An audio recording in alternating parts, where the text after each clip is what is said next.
Hello everyone, today we talk about the birth of the Prussian Landwehr, from subjects to citizens in arms, starting from the French Revolution and obviously the quite shocking impact that the Napoleonic Wars had on Prussia. We really will expand, hopefully very soon, by the way, because I'm actively working for it.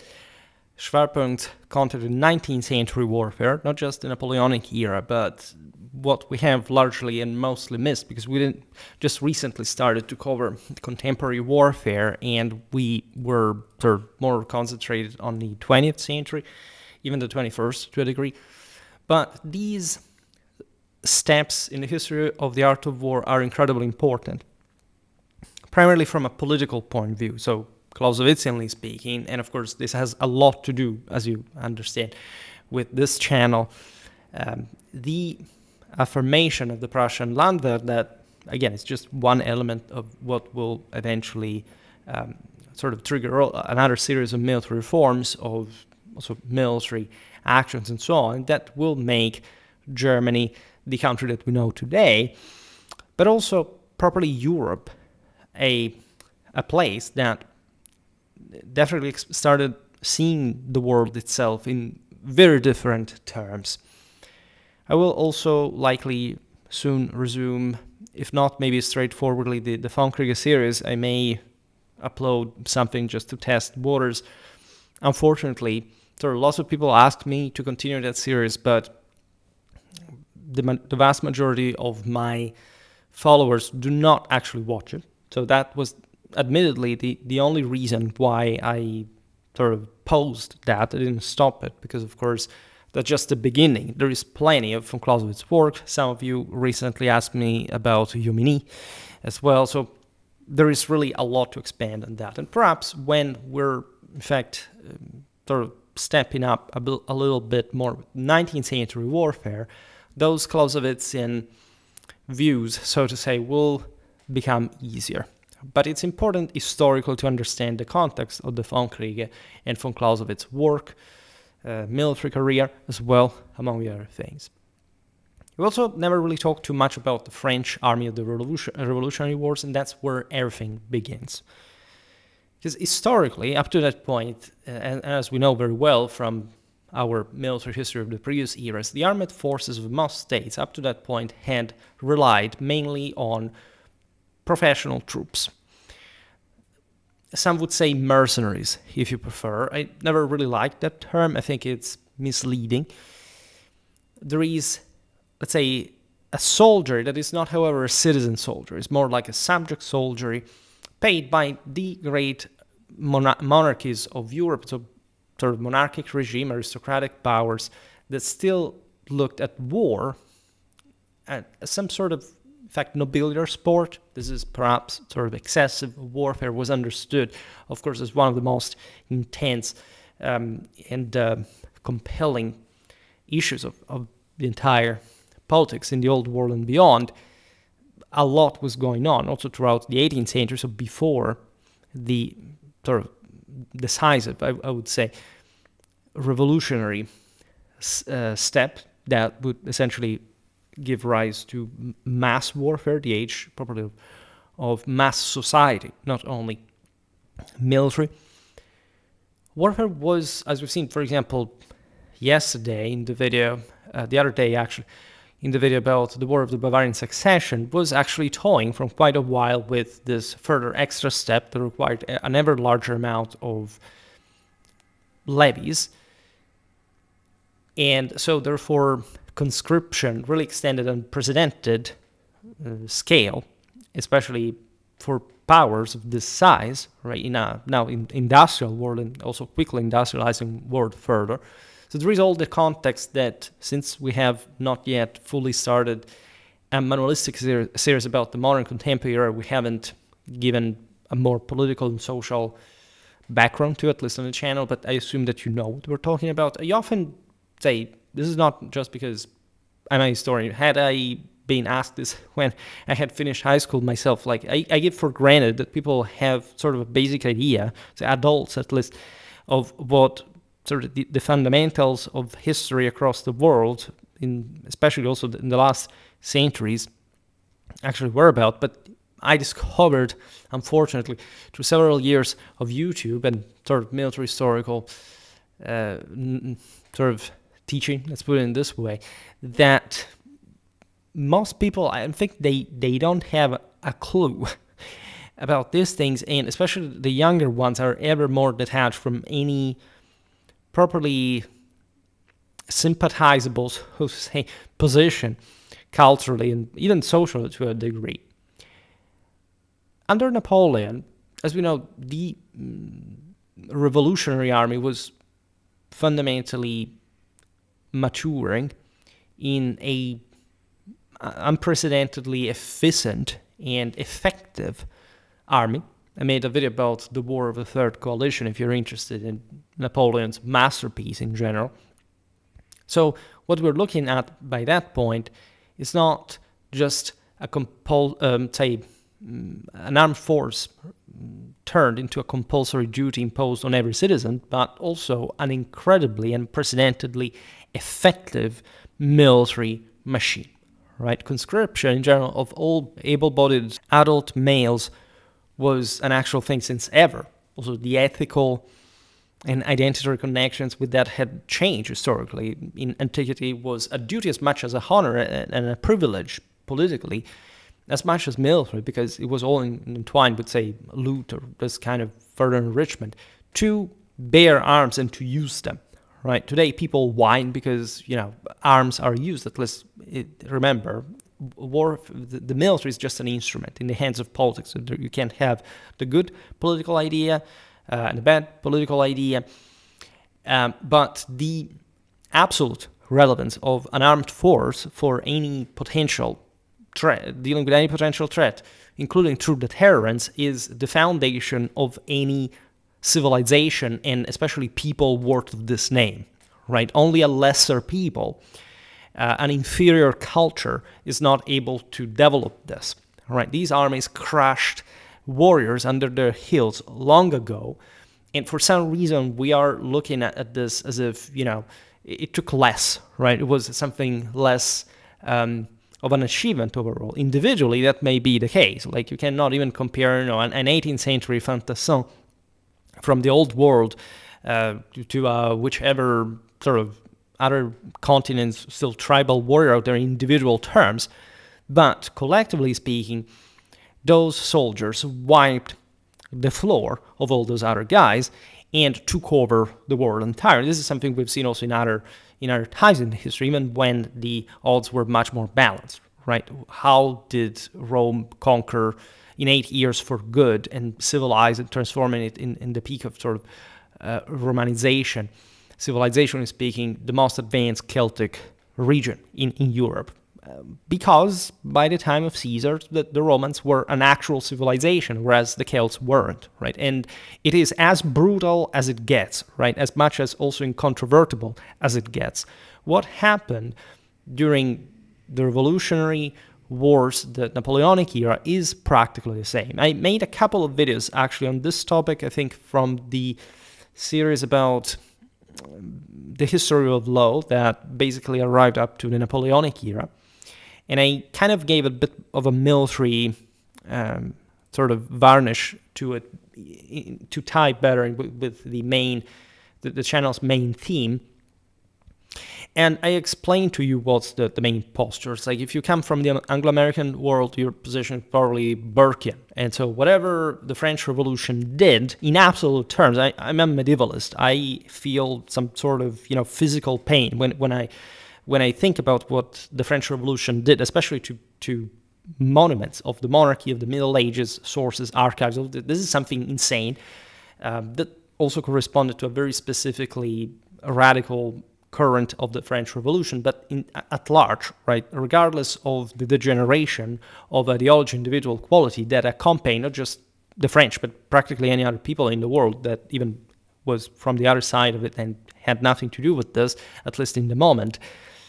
There is something about Napoleon's achievement that, as we've seen also in the video in the series about the War of Third Coalition, was recognized by such a reactionary, autocratic, and also, in fact, underdeveloped power like the Tsarist one, as literally a man predestined by him. This is what the Emperor of Russia himself said of Napoleon after Austerlitz, right? And so even after many Russians had been brutally slaughtered by the effectiveness of the French army. So this premise is important and very much needed. First of all, because it has nothing to do with anybody's opinion. This is how things went, and you have to cope with that.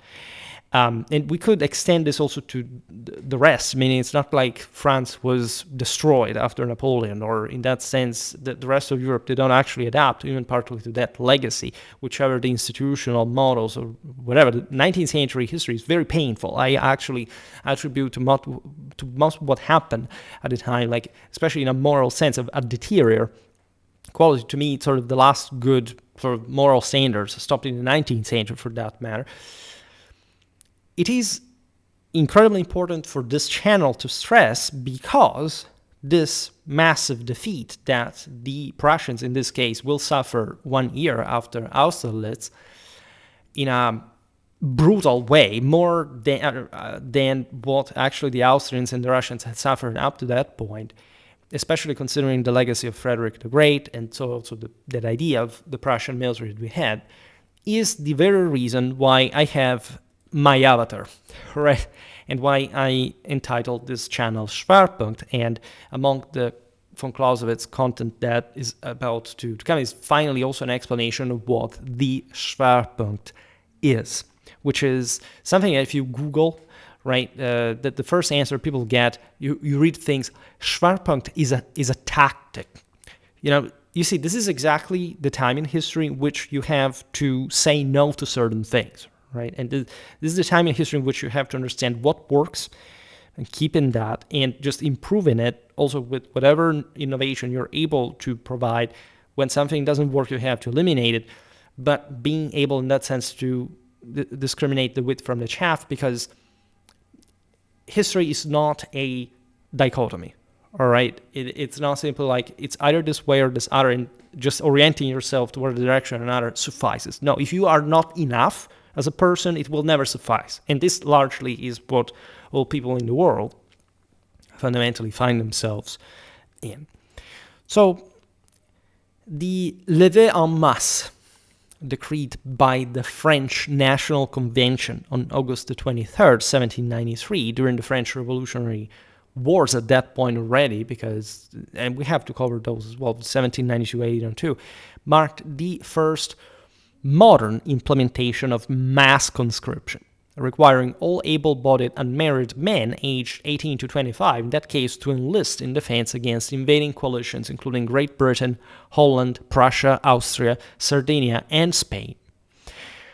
In Prussia, however, this change went much further and became a truly revolutionary transformation that affected not only the military but the whole of civil society, in a way that stands out a bit. Like if you look at the Meiji Revolution, for example, the Prussians they had revolutionaries, and as we've seen also in the video about Stieber, there was much also in the rest of Prussian and German history that sort of will trigger further developments. Think about Bismarck's alliance with the Catholics to sort of torpedo the socialistic welfare, at least the socialistic model of welfare reform. That went in parallel also with the idea of a militarized society, with the idea of a German unification, of Prussian militarism, etc. And in Prussia, it didn't take a revolution to change things, but it took the destruction, right, of the Prussian army and the French boots on that very Prussian soil, right? At some point, I will make also a biography of von Clausewitz's life, because I made at the beginning of the von Kriegel series, sort of the life and times of von Clausewitz, simply, this year this happened, like his life compared to, scientific discoveries, philosophical treatises, and so on. But we'll have to look at von Clausewitz's story, that even just for those who have read Dostoevsky, is something, even though Dostoevsky did not really understand what the Prussian really did in that case, is notorious. It's beautiful, it's dramatic, right? So it's all sort of the bitterness, the chagrin here, well, it's not a French thing, it's what the Prussians will actually trigger later, but in many ways it's something devastating, and also in a much more brutally Germanic mentality. And they will appreciate, surely, a good video about Jena-Auerstedt.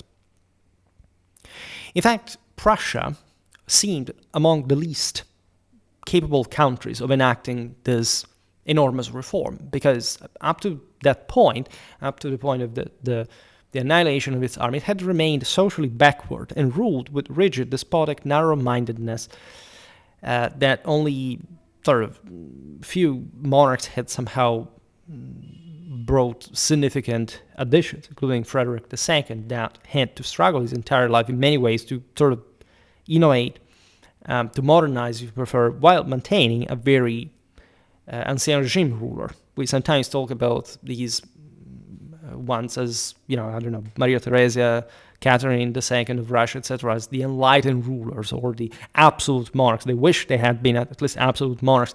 They were not really very much enlightened, at least in the negative sense of enlightenment, for sure, and that's something we should recover. Just, again, the last video I made about the War of the Bavarian Succession sort of shows how war was scaling up in ways that these regimes were struggling to handle. It's a bit what happened with the French Revolution as well. I mean, the updating of the French army, especially the intervention in the United States War of Independence, were a clamorous success, but also cost so much that in part bankrupted France for... There was nothing, again, deterministic about the revolution per se, but in the way it took shape was connected with that military dimension. Now, the idea that defending the homeland is a responsibility that belongs to all citizens collectively dates back, as we've seen in many videos, at least in a also school sense, to ancient Hellenic city-states, the polis, and to the Roman res publica.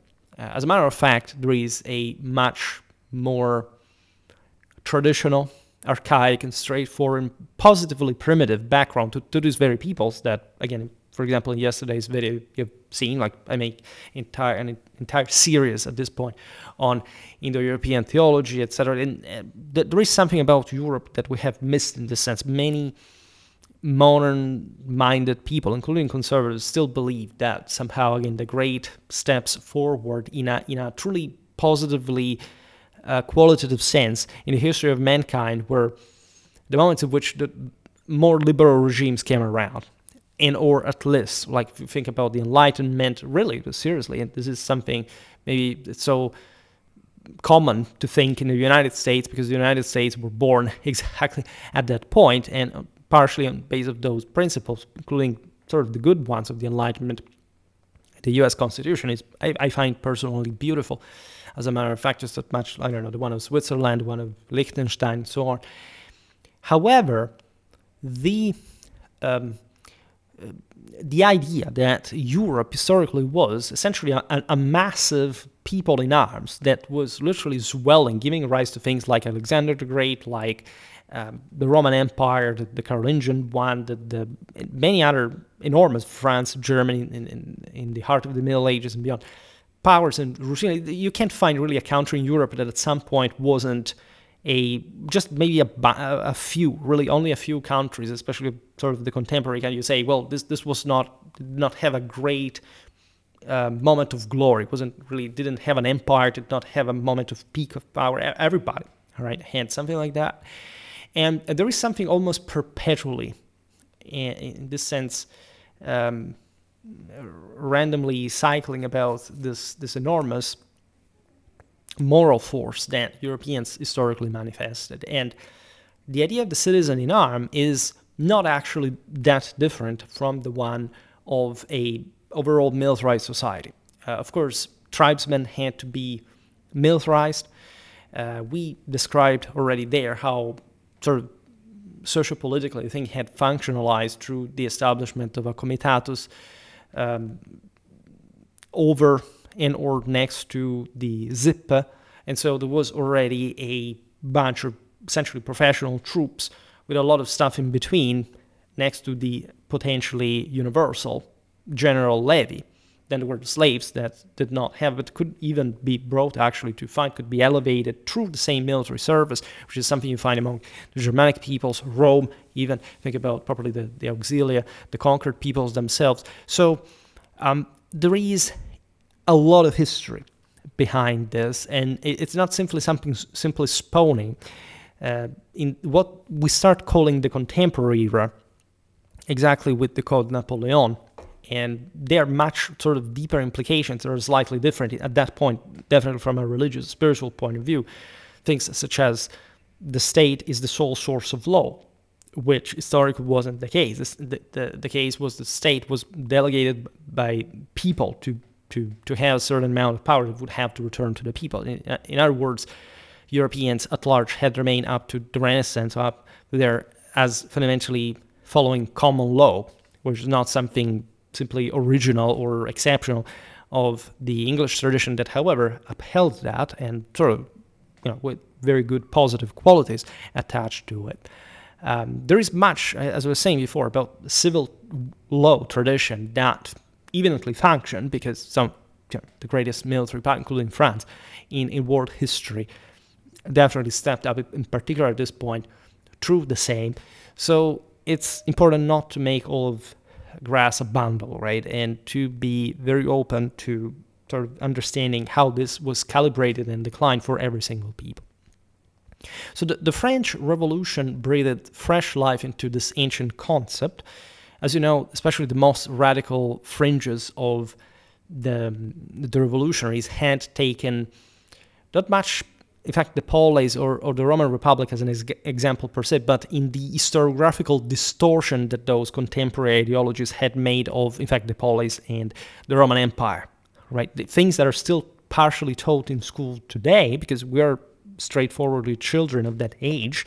And so even if you are, from Britain, actually you will partially be told the same thing, as I was saying before, this myth of, again, the democracy or the republic in an ancient world like the one of Atlas or Rome that were sort of traumatically traditional and completely averse to many, in fact, of the very, obscene communistic concepts that were pushed by especially the Jacobins during the French Revolution. And in all this, again, it's impossible to unnotice, of course, the unlocking, so to say, of a truly universal recruitment pool within the confines of the French state, which is also thus bringing to the new army, a new armed forces concept immortalized in France's own national anthem, the Marseillaise, through the famous line, aux armes, citoyens, right, which means to arms, citizens. The Marseillaise, by the way, is a beautiful song. If you, aside from the tune, but if you know the lyrics, you know that actually it portrays fairly sort of accurate representation of those quote unquote classical liberal ideals without derailing into something, I don't know, communistic or whatever. It's actually also a very aggressive, vengefully loaded song, and it has, in that sense, actually a very romantic, almost, if we weren't talking about the French kind of Sturm und Drang kind of feeling. This is something which will, in fact, irradiate from Europe for sort of wrong reasons. Again, the collapse of the Ancien regime that had not been able to hold this tide, and that sort of radically diluted thus some of those elite meanings and roles, but that also corresponded to, in fact, a tidal shift, a massive rise of force, really unprecedented in the history of mankind, right? And this meant that every Frenchman, regardless of wealth or social status, unlike in antiquity, interestingly enough, that's a very important divide, now shared exactly the same duty. And most importantly, this civic obligation was no longer temporary, confined only to wartime, but became a permanent feature of citizenship. The distinction with antiquity is fundamental because equality, that was sort of very much pushed by sort of the most negative Enlightenment kind of ideas, that is also sort of pragmatically does make sense. Like the idea of having some basic civic rights makes sense, if anything, to give something to these people that at large were in fact brought, under arms and sent to the front without even much or an adequate training. So this will cause big disasters as well. Just for saying that in antiquity, of course, difference between people was incredibly important, that even in the allegedly egalitarian classical Hellenic phalanxes, actually you had a very important segmentation in terms of wealth that was directly reflected probably in the panoply of the individual. It's the same also in the Roman classes of recruitment. This is something you find, in fact, throughout the entire Middle Ages in the Ancien regime, right? The Romano-Germanic recruitment laws, the Viking era, Norse, they're all the same thing, right? It worked pretty much universally. And in this sense, actually a positive element of the French Revolution that in great part the later Ancien regimes had tried to, this was actually a thing since the early Middle Ages out of just sheer necessity, meaning the collapse actually of antiquity in a also quite strongly moral and material sense. The surpassing of just an exclusivistic exercise of arms that, however, not even in some meaningly, at least in an absolute sense, extended or extendable to the entire population, that instead the French did, like arming literally people during the same revolution. It's a bit what happened, with the Bolshevik one. Right, the Russian Civil War. For the first time, Russians were given weapons en masse, which the Tsarist regime had tried to avoid and avert, because we have this idea that peasants were just looking at the ground and not grinding in that sense. And actually, at any useful chance, we've seen it many times during the Jacquerie, for example, at different times in history. We've seen the German Peasant War was actually the largest uprising before the same French Revolution in European history and beyond. Like there's even we've seen this essentially lower, especially in times of crisis, estates of the population trying something but being essentially incapable of making it because they hadn't been properly trained. Right, they hadn't been framed through under brutal discipline and through an enlightened political vision.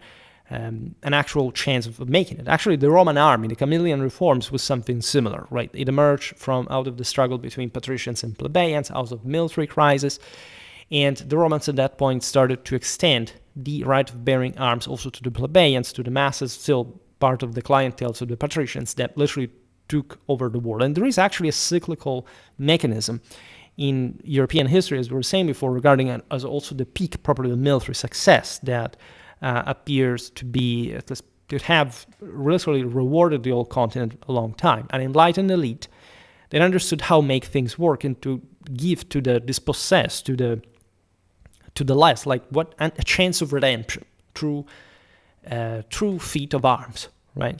Truly challenging them to prove what they were really worth.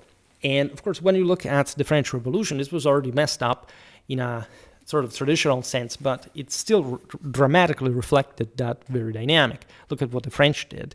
They took over Europe, essentially, which it's not like France hadn't attempted to do in the past, by the way.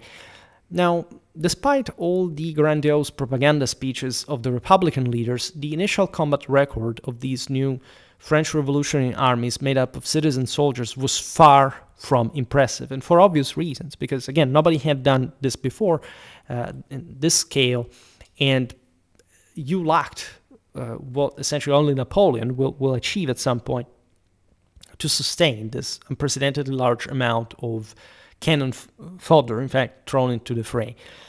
While their enormous numbers were certainly an advantage, their overall quality was poor.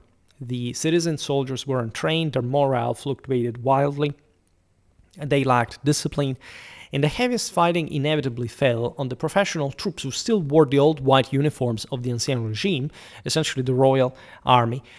Their battle-tested expertise often proved decisive for victory. The French had essentially the most traumatically honorable military reputation and tradition and expertise at that point, and this was, as we were saying before, like the measure, the mean as well of how the same French state managed to build up the army that at some point will not abandon this mass conscription issues, because it's intrinsic to the mechanism that we still live in, but that were overall sort of maintaining some qualitative standards that were enough, summed with numbers, to overwhelm other countries. They had to enact similar reforms, and essentially the entire history of Napoleonic Wars has to do with it. Also, the entire history of the 19th century revolutions has to do with this. And it's obviously deeply connected with the same voting rights of a part of the people. It's just like in the army here. There is still a professional army working. They are the actual masters of warfare, and then there is all these other people that must be organized under arms in uniform, even just from a material point of view, and also in the equally very expensive training that is what actually matters in terms of collective effectiveness to crush what essentially now were dwarfed Ancien regime modeled armies, right? Now, to be able to protect the French nation effectively, the soldat citoyen could not simply step from his family hearth straight onto the battlefield. He first had to receive proper, systematic military training. Pure patriotic enthusiasm was insufficient to keep large mass armies combat ready. This is also, I presume this should be obvious to anyone knowing military history, but just bearing arms, having sort of even a largely armed population, has nothing to do with this having any kind of military capacity, right? Large populations at large will also have some, veterans or all this stuff. But if you don't have a state keeping things together, level of power concentration, you don't win wars like that, right? No, you can make leverage on a decentralized position, on sort of accepting incredibly high attritional losses or things like that. It's full of, look at Vietnam, like a third world country managed to quote unquote defeat the United States, but just in relative terms, not because they were military superior.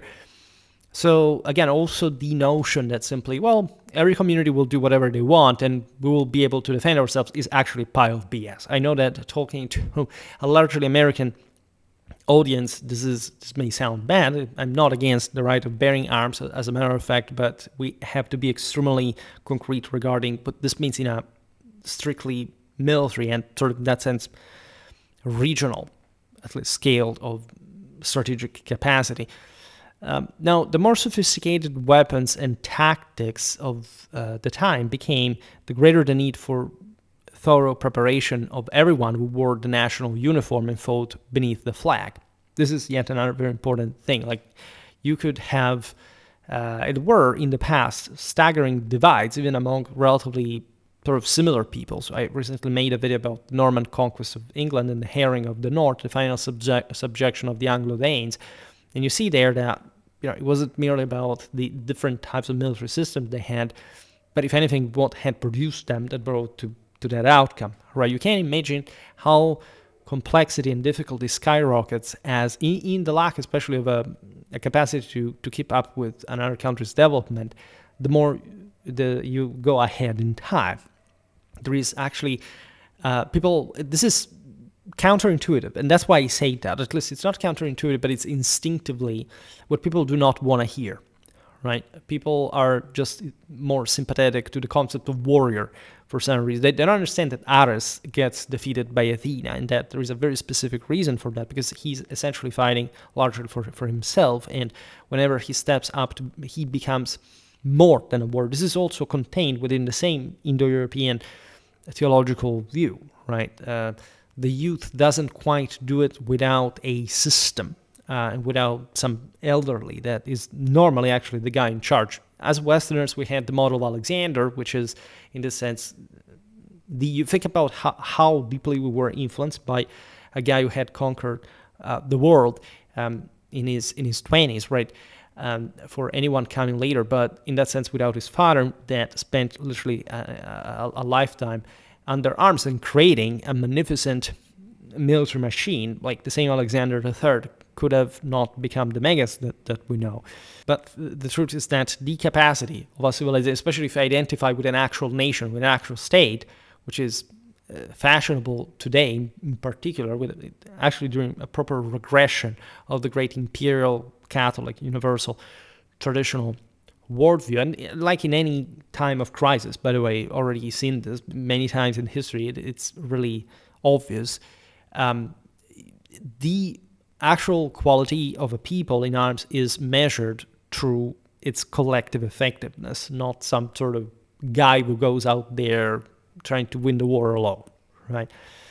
It's not like we don't need that narrative as well, because as I will actually make the point also in other videos, and this will be particularly explicitated in the Prussian paradigm, even by properly literate of the time. There are beautiful passages written by the Grimm brothers that were about bearskin. I don't know if you know that fairy tale, but it was used properly by the Prussian military to doctrinally inform the civic view that, in that sense, the citizen soldier must have. It wasn't much like an abstract soldier, a sort of warrior in arms, a warrior that is disciplined and that therefore can combine that collective discipline with individual heroism, right? And that's something that, importantly enough, the Romans had mastered, all right, in recognizing the importance of disciplina and virtus at the same time. Not like, I don't know, Thucydides, who goes as far as idealistically claiming, but you have to understand this also in the context of Hellenic culture, that pure discipline would have been enough, right? That there is a point where the two things should collimate. I mean, that the warrior should understand there's a higher Athenian understanding of, I mean, I'm talking probably about the Pallas Athene, that is pure will in a purely divinely perfect way. But in practice, like, we're also human, and so as such, we have to make up civilization and truly combining certain elements that in the moment are able to make us achieve particular results. And that tendentially, historically, seem to be aligned with, indeed, not a collective improvement in absolute terms, but definitely a qualitative improvement of properly the lesson learned from this, right? If you actually look at our own understanding of what we managed to put together as a civilization regarding strategy, well, this is something that regardless of how determined you are to actually enact it, is the most sophisticated understanding of this. And von Clausewitz being a proof of this. Normally this happens, in fact, in times in history when you mix tradition with innovation, or at least adaptation to the actual reality. Some people would say modernity, but it's not correct. Also because traditionally and metaphysically, if something is not traditional, there is no way to make it work to begin with. So people still struggles with the concepts behind this, and the figure, the character and work of von Clausewitz, and also properly his historical cultural context are key to this, because Germany was truly in this momentous moment of its Sonderweg that was truly overlapping this enormous, like, it was a fairly still primitive country, as we'll see now for Russia in particular, that made the actual thing, but also at the same time blooming, right? And therefore looking at the more advanced, more modern parts of Europe being able to get the best. And so there was this unique sort of synthesis of sort of potential martial vigor, if you want, in that warlike sense, but that had never found an expression in Germany, simply because Germany had never been an actual state, or at least, it had not had one capable of hegemonizing eventually the country and bringing it to its unification through military means, right?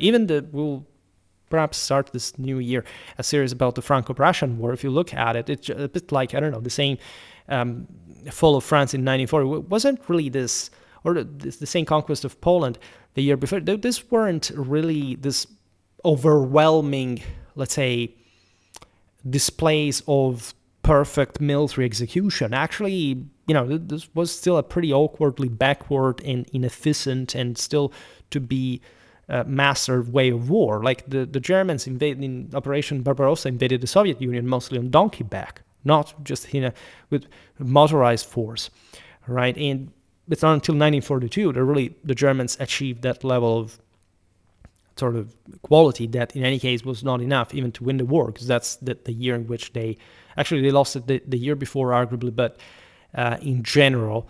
And I don't like that kind of determinism by method, not that it's not really sort of assessed that in practice, like at the end of 1941, it was already a pretty bleak scenario, the one unfolding ahead.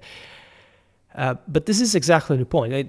Systems have different levels of development, different, in this sense, the whole reality takes just one path fundamentally, but the way, this is also a Clausewitzian concept, the way this happens is not even clearly outlined along the way, and our military historical studies take specifically and methodologically this very aspect in consideration.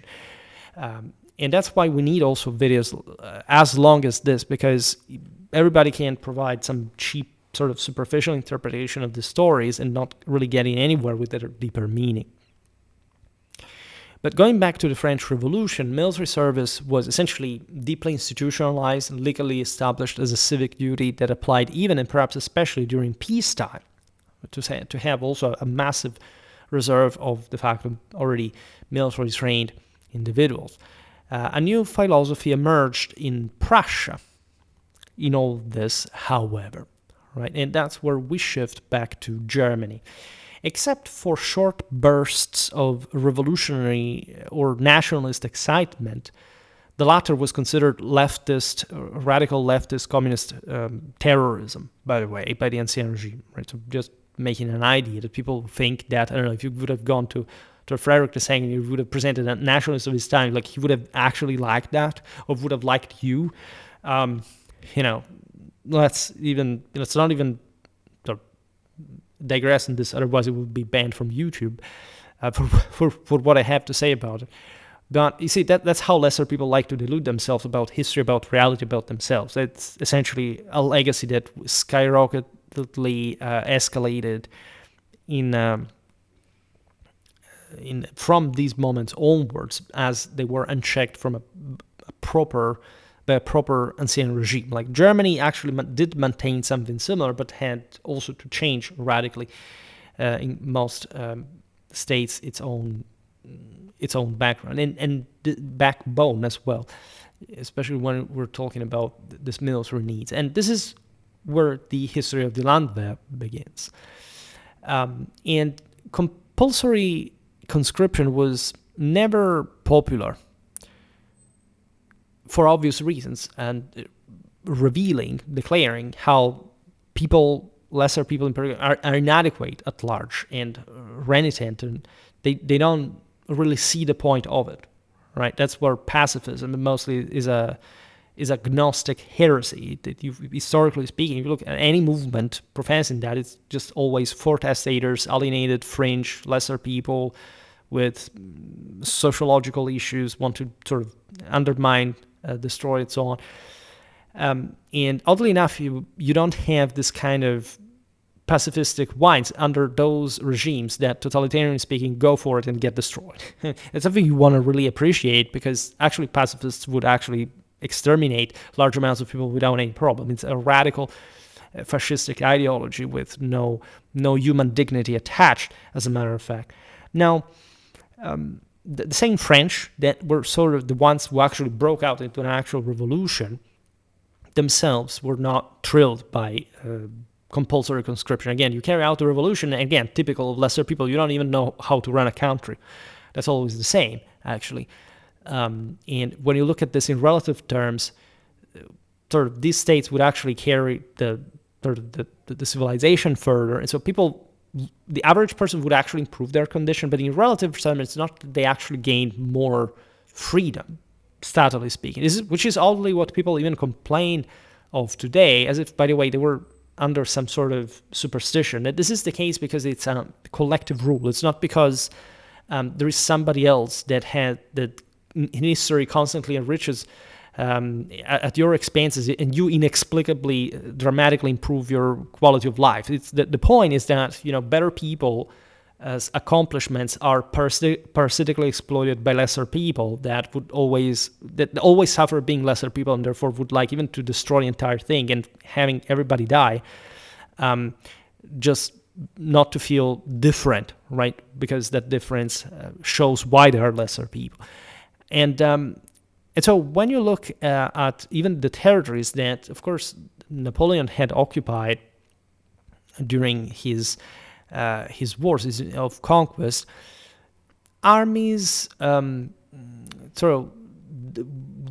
were not particularly motivated. Like they could happen to be in different ways. There are certain conscripted units from foreign countries did particularly well, but because they were into the fray. And let's, in this sense, not simply think that, which is a very oddly American way of seeing things. I discovered that, I don't know, what was happening in one country should not bother another country, like this isolationistic paranoia, which is actually agnostic heresy as well, and sort of superstition. So what the French do, I don't know, does not concern, the Germans or the Italians or the Poles or whatever. It did very much, because there could have not even been probably a Napoleonic military success of that scale hadn't there been many instances in these other countries about very different things. And they all had different calibrations and reasons and enemies and sort of social balancing. In any case, whoever was drawn into the French sphere of influence was forcibly conscripted, at least to the degree that it was sustainable by sort of the politics, the society. And you know that it was all about this enormous competition between fundamentally two different world views that, again, were also differently declined in relative terms of the various peoples that took part in this. Now, conscription certainly embodied equality and fraternity in practice, yet it stood in blatant contradiction to individual liberty. At least, it is not, if you understand what the etymology and the Roman context of the term libertas is, in a traditional sense. We were talking about it just the other day. Liberty is not freedom. The Germanic term there indicates mostly some dimension within which you can operate. Libertas in Latin has to do probably with the concept of liberation. It's something that is sort of almost cultivated. The fact that whoever you are never fully free because you're not divine. And so there is a clientery regime that actually allows you to grow up and so to improve yourself. And that's actually the mechanism that rendered actually French armies so effective during the Napoleonic era, in part, right? Because there must be, in any human context, a degree of enforcement. Otherwise, you cannot do anything, because humans alone are terribly incapable of taking care of themselves. And so you really need at least the best ones organizing things by also convincing the others, however, that that's the best way, which is the greatest challenge. But it also, in the face especially of military competition, of the metus hostilis, in fact, all military matters, the sort of more intuitively understandable concept, right? All the people today, for example, post-war, etc., if their country was attacked tomorrow, they would immediately go to arms. Like, there's no doubt about this. We have seen it also in dramatic ways in very recent terms in many places. That's a typical human behavior.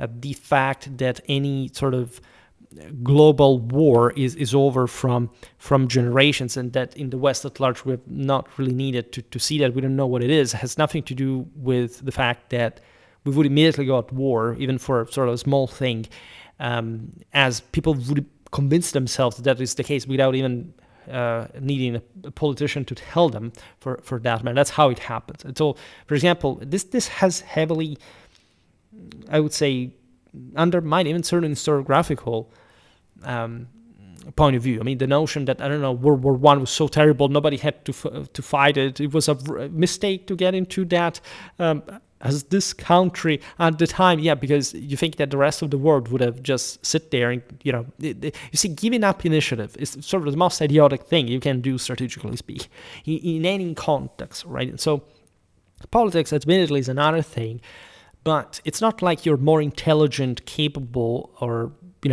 properly aware of the world in 1914 than somebody living there, right? It's not even a historical matter. Most of our sort of later historiography is mostly just a descriptively and sort of hypothetically operating machine. It's more like a discursive debate than actually let's find out what it actually made the thing going, which very often is actually very well explained already by the sources of the time, without thinking these were a bunch of primitive baboons that really wanted just to slaughter millions of people. That's not exactly what they are.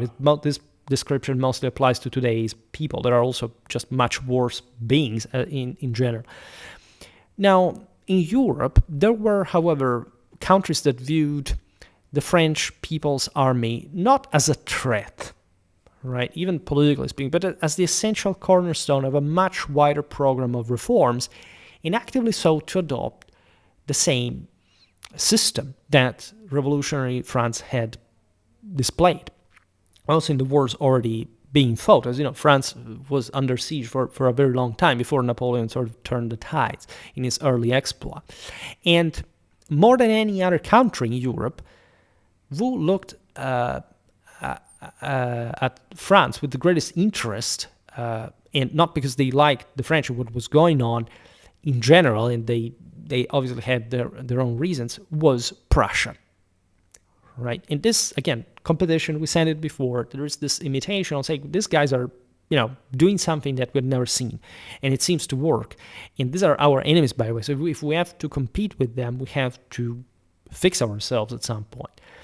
And actually, they couldn't predict exactly what would happen. In fact, there is, as you know, an immense Prussian cockery before the debacle of Jena-Auerstedt, the debacles at the end, because there are two distinct battles, as you know, that were, at the French embassy of Berlin, like Prussian officers sharpening their own sabers in front of, in fact, the ambassadors, the staff there before the war was declared. So there was this level of, again, let's go into it. Now, although revolutionary France had invented modern conscription, the levée en masse that we said before, it was Prussia that developed the concept most completely, right? Both in ideological depth and in practical organization. And this is really the whole point, and the reason why we're even talking von Clausewitz on this channel. This placed Prussia, as a consequence, at the very heart of the process that eventually produced modern constitutional nation-states as well, even though Prussia was, again, not a particularly sort of liberal or sort of modernizing country at that very point. And the trauma here is to be explained, also given the context. For example, in the 18th century, we made multiple videos about the Prussian army, especially Frederick II, obviously. Now, Prussia was a second only to the multi-ethnic Habsburgic monarchy of Austria among German-speaking powers, notoriously enough. They had basically reached the same scale. However, it mostly and hardly looked like a promising ground for reformist, let alone revolutionary ideas. The Hohenzollern dynasty, a Protestant noble family originating from Swabia in the 11th century, and ruling Brandenburg since 1415, had built their power through strategic marriages and territorial acquisitions, including Duchy of Prussia in 1618, forming a scattered realm held together by the personal union under the Elector King. Wholly absorbed in absolutist rule, at least what we call that, because it's a tendency. Like what we mean by absolute means, as you know, the Latin word means that is essentially not bound by any constriction, which is instead what the ancien regime by definition had. What is really absolutistic without any constriction is the French state with the Code Napoleon that fully affirms what is said before, like that the state is the sole source of law, whereas in all these other systems, power concentration had mostly worked through avocation and chiefly because of military needs. So that was the pattern that all these rulers knew. But it was mostly about having communities over which you ruled because you were recognized by them as their lord. And that you had to broker this deal, such as, I don't know, in exchange for not having my army billet in your territory, like in your possessions, in your houses, you will give us a bit of recruits, and we will take the whole affair in our own hands. That's how the Habsburgs, the Hohenzollern, had concentrated power. They were, in a sense, actually, Germany had remained fundamentally backward, and up to literally the 18th century, they were now fiercely rising. The 19th would be the biggest moment in that regard, also the 20th for that matter, but at that point, it's mostly just Germany per se. This would be very interesting also considering the rest of Central Europe. As you know, Prussia controlled much of what is today's Poland, for example, if we're not talking about Habsburgic-Hungary from the other side. So again, we will make more and more videos about this period, I promise, because the 18th and 19th century are really overwhelmingly important, and one must understand the mechanisms that led to the biggest, incrementally bigger changes that we're sort of more habituated with in our own era. We're still within that system, all right? At least the system it came after, and we're discussing today. Prussia had historically, it was a feudal country, and it had acquired a myriad of little, parcels of seigneuries all across Germany, mostly in the north, in the center, up to the Rhine.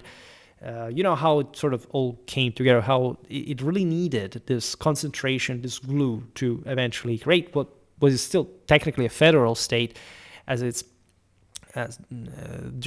successor, even constitutionally speaking, but that of course is much more subtly and powerfully concentrated. Also for all those who think, but I live in a country of common law. Well, the thing actually happened in the same way like that. Like you live in a disproportionately more powerful system, subtly wise, than anything you had, say, at the time of the American War of Independence, or I don't know, by the time of the English Civil War, right? And this is, again, also a positive thing. It's how you control that. There is no such thing like a state that goes on by itself. It's always the decisive moral majority of the people that makes it work, right? So, again, drop the conspiracy theory paranoia, because if a system works, not just it's because there is somebody that makes it work, but it actually does work. And at least there is a reason. If you have a better idea, come forward and show us, because otherwise, just keep sort of whining about it. Now, this Prussian state, like what Kant call it like that, at least in some, but it was traditionally a monarchy, and again, still a very literally ancien regime system in all, surrounded by a mighty land-owning, so consisting of a mighty land-owning nobility that fiercely guarded its vast, outdated feudal privileges and formed the backbone of both the state administration and the officer corps. We're talking the Junker, obviously. Now, from the second half of the 18th century, however, modern ideas had quietly begun to penetrate Prussian society, mostly because of the 7 Years' War, also the previous engagement. Like, there was a need to field an ever larger amount of military power, and the history of Frederick the Great is all there. And again, the means, as we're noticing the other day in the video about the Kartoffelkrieg, is that the Prussians were good exactly because they were primitive, and they had sort of invested. They were also good because they were way more pressured than their surrounding enemies, and so they had necessarily to be ready and to invest more resources. This is a moral issue, all right, that allows you for these people to comply, not because the Prussians were more predisposed to reform, to force, etc., but because they realized very well what would happen to them if they had not worked. And the Junker system also partially understood that. And so, even though in a farraginous way, they had managed to create, in fact, the best army in Central Europe, making Prussia a model of militarization. The fact that most countries have an army. Prussia actually is an army with a country, but also not an army that can sort of go to the moon from a day to another. So here, like, the much sort of bigger forces of sort of agitating Europe were to prove how that was the case. Because as you know, the rise of Prussia was very much step by step, right? And that's also how fascinating it is, how insightful and educational it is to realize that there's nothing, again, predetermined about this. Things could go wrong at some point, and they did, even.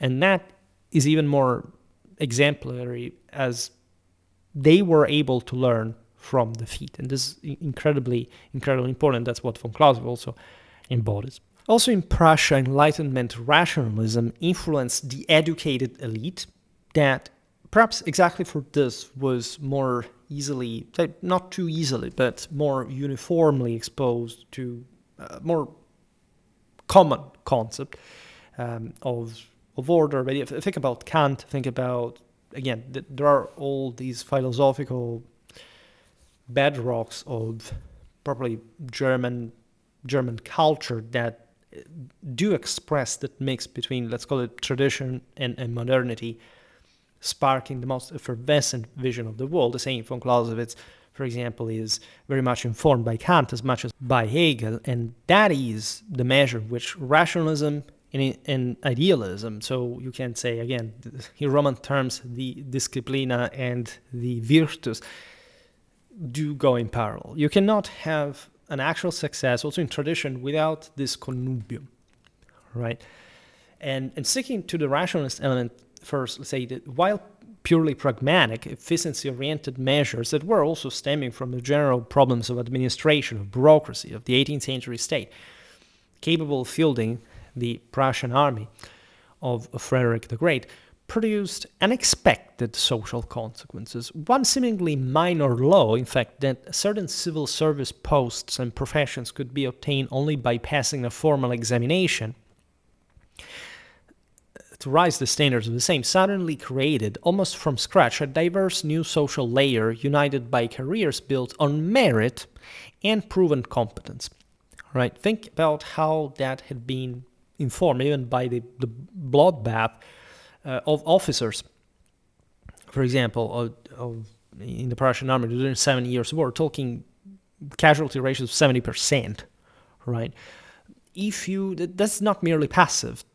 In the Clausewitzian Trinity, you have the government, the military, and the people, but these are actually all one, if you think about that. That's why it's the wonderful Trinity, as the Prussian philosopher and general, by the way, explains.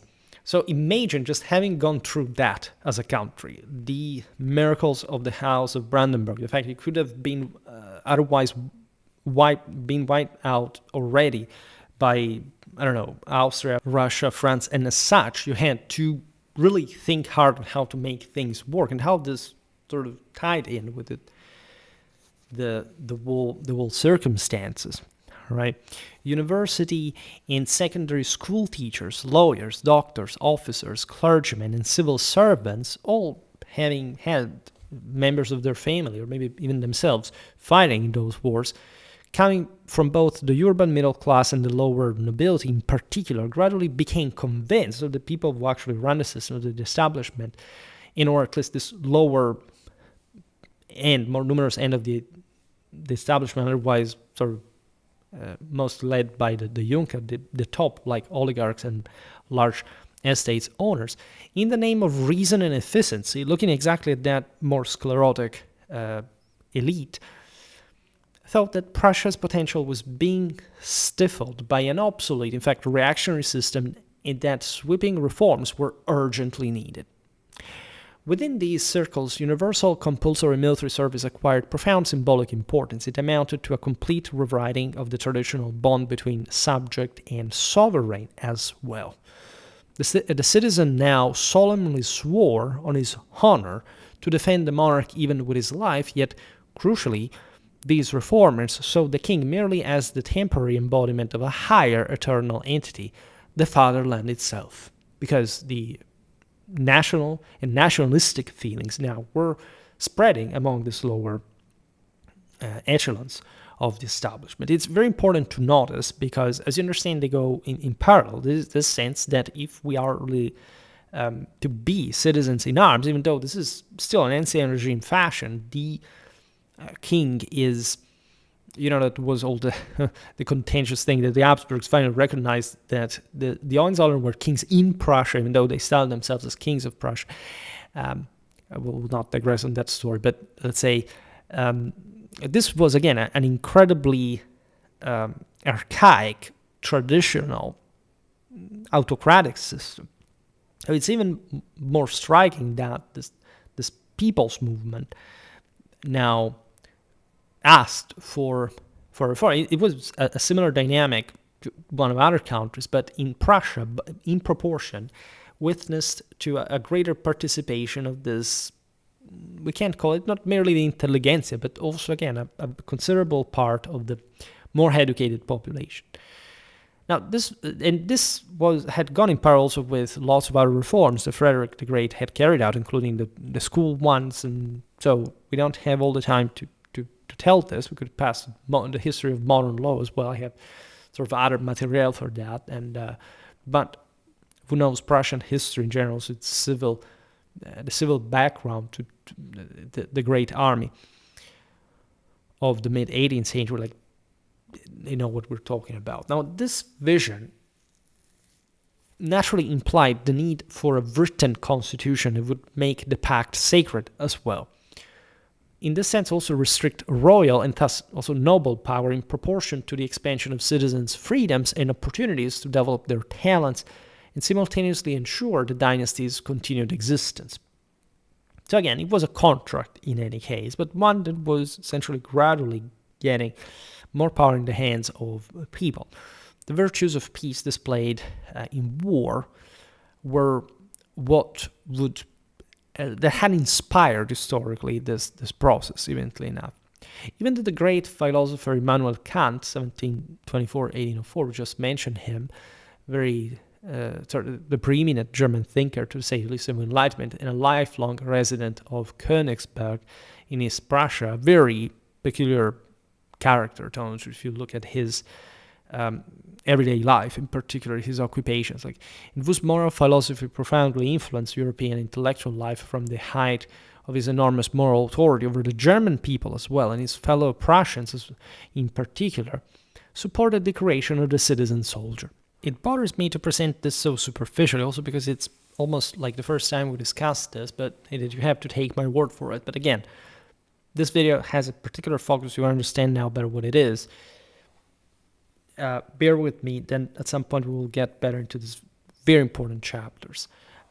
Kant, again, is an extraordinary figure. He was apparently as precise as the clock tower of Königsberg, a city, by the way, that we've seen was named as such after Ottokar II, the king, like during his Baltic Crusades. We're talking, of course, about modern Kaliningrad, that is certainly enough in the sense of Russian enclave, because it was such a prepotent symbol of the empire, of its achievements in basically what, it's, Eastern Europe at some point.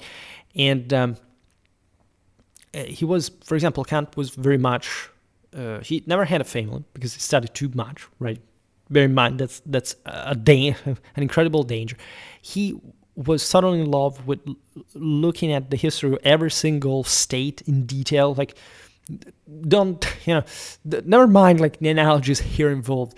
Any other reference is purely, conjectural. That's not, but let's say he had an overall sort of incredibly deep view of the world, and especially a confidence that it could be fundamentally sorted out. There are some limits in Kant's philosophy.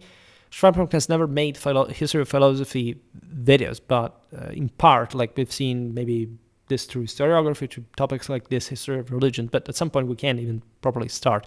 I'm not really fond of other people's ideas, at least by studying them you can understand the limits of the same rather than else. But so when you read Kant, it's not like so high sounding or say meaningful to the extent, for example, our ancient religion meaning and semantics could be, right? So it may seem disappointing, right? But there is something bigger at play, and something, if you want, more scattered, more fragmented, that, however, is partially recomposing, and that people in this sense tend not to see.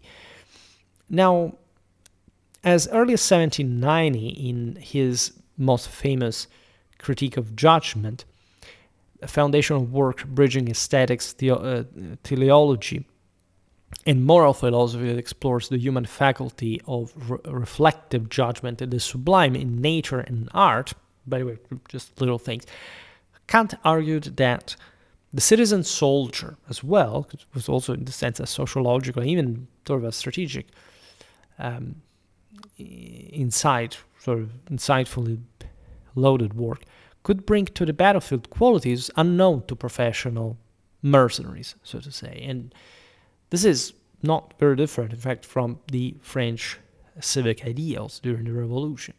Kant says, quote, "All the virtues of peace, gentleness, compassion, and even an appropriate care for one's own person, precisely because in these virtues one recognizes the invincibility of spirit in the face of dangers. You understand that it's almost like a tender concept, like the fact that this almost sort of gentleness, literally, could add something to war. It's almost a romantic and knightly vision. In fact, Kant, even if you study Mozart, if you look at how all these minds intertwine, you realize that this was such a great moment in history exactly because these two threads overlapped, right? Naturally, Kant was not much like he did really.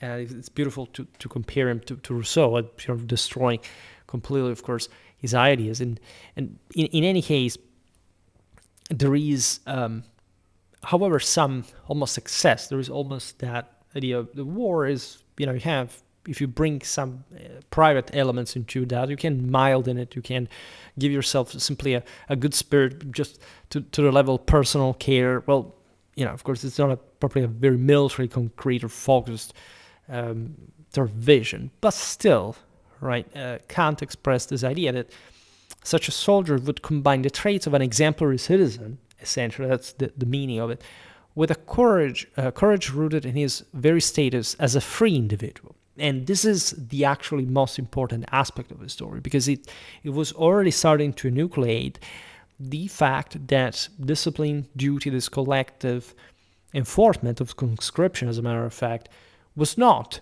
disjointed from, in fact, the individual will. And this is radically relevant, right? The fact that you could bring lots of good aspects of your private dimension into the public one, and that would strengthen the bond between the two elements, right?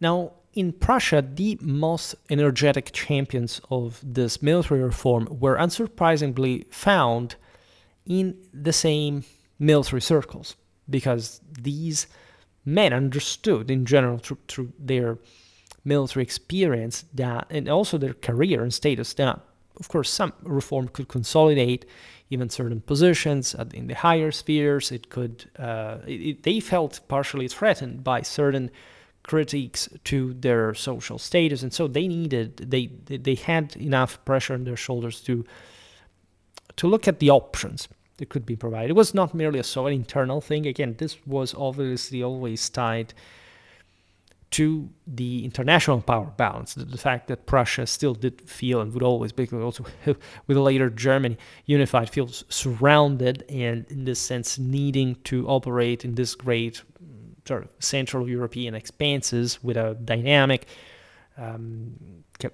autonomous capacity also in the lower echelons of their armies and so on. And all you had already in these generations what would make up the sort of the Prussian military, you can say even doctrine. It's probably a military theory, it's an approach, it's something all baked into the broader German mentality to an extent. And that's exactly the moment in which von Clausewitz, in fact, reaches the peak of his strategic insight, which ever since was never really challenged, criticized, but criticized, unfortunately, yes, but to any avail in that sense, and surpassed, for that matter, in history. In the von Kriegel series, we really see why any kind of criticism to his work has been fundamentally just misguided, has probably not studied the work, and also in the German original, which is crucial, as a matter of fact. And here we start finding the great names of the reform that are true heroes of especially a Prussian tradition. Gerhard von Scharnhorst, 1755-1813. That later date, for those who know how he ended, like it's not random, also for Germany, for Europe as a whole. This was an Hanoverian-born general who joined Prussian service in 1801. He was a self-educated military theorist as well, and founder of the modern general staff system, at least to the standard that we recognize. It's debatable, but still. As we've seen under Frederick II, the Prussians had been pioneering that mechanism, really, also over our opponents. Von Scharnhorst was renowned for his merit-based reforms, and he would be the mentorship of future leaders like the same Karl von Clausewitz and August Neidhardt von Gneisenau, 1760-1831. This is the magic trio in many ways, a bit like the later Rohn, Bismarck, and Moltke, even though that's not entirely military, as we know. But there is really a fil rouge connecting these generations and bridging them in some cases as well, because some of those men were already born under these men's lives, by the way. And also in brutal times, we'll see now, as it's generally known.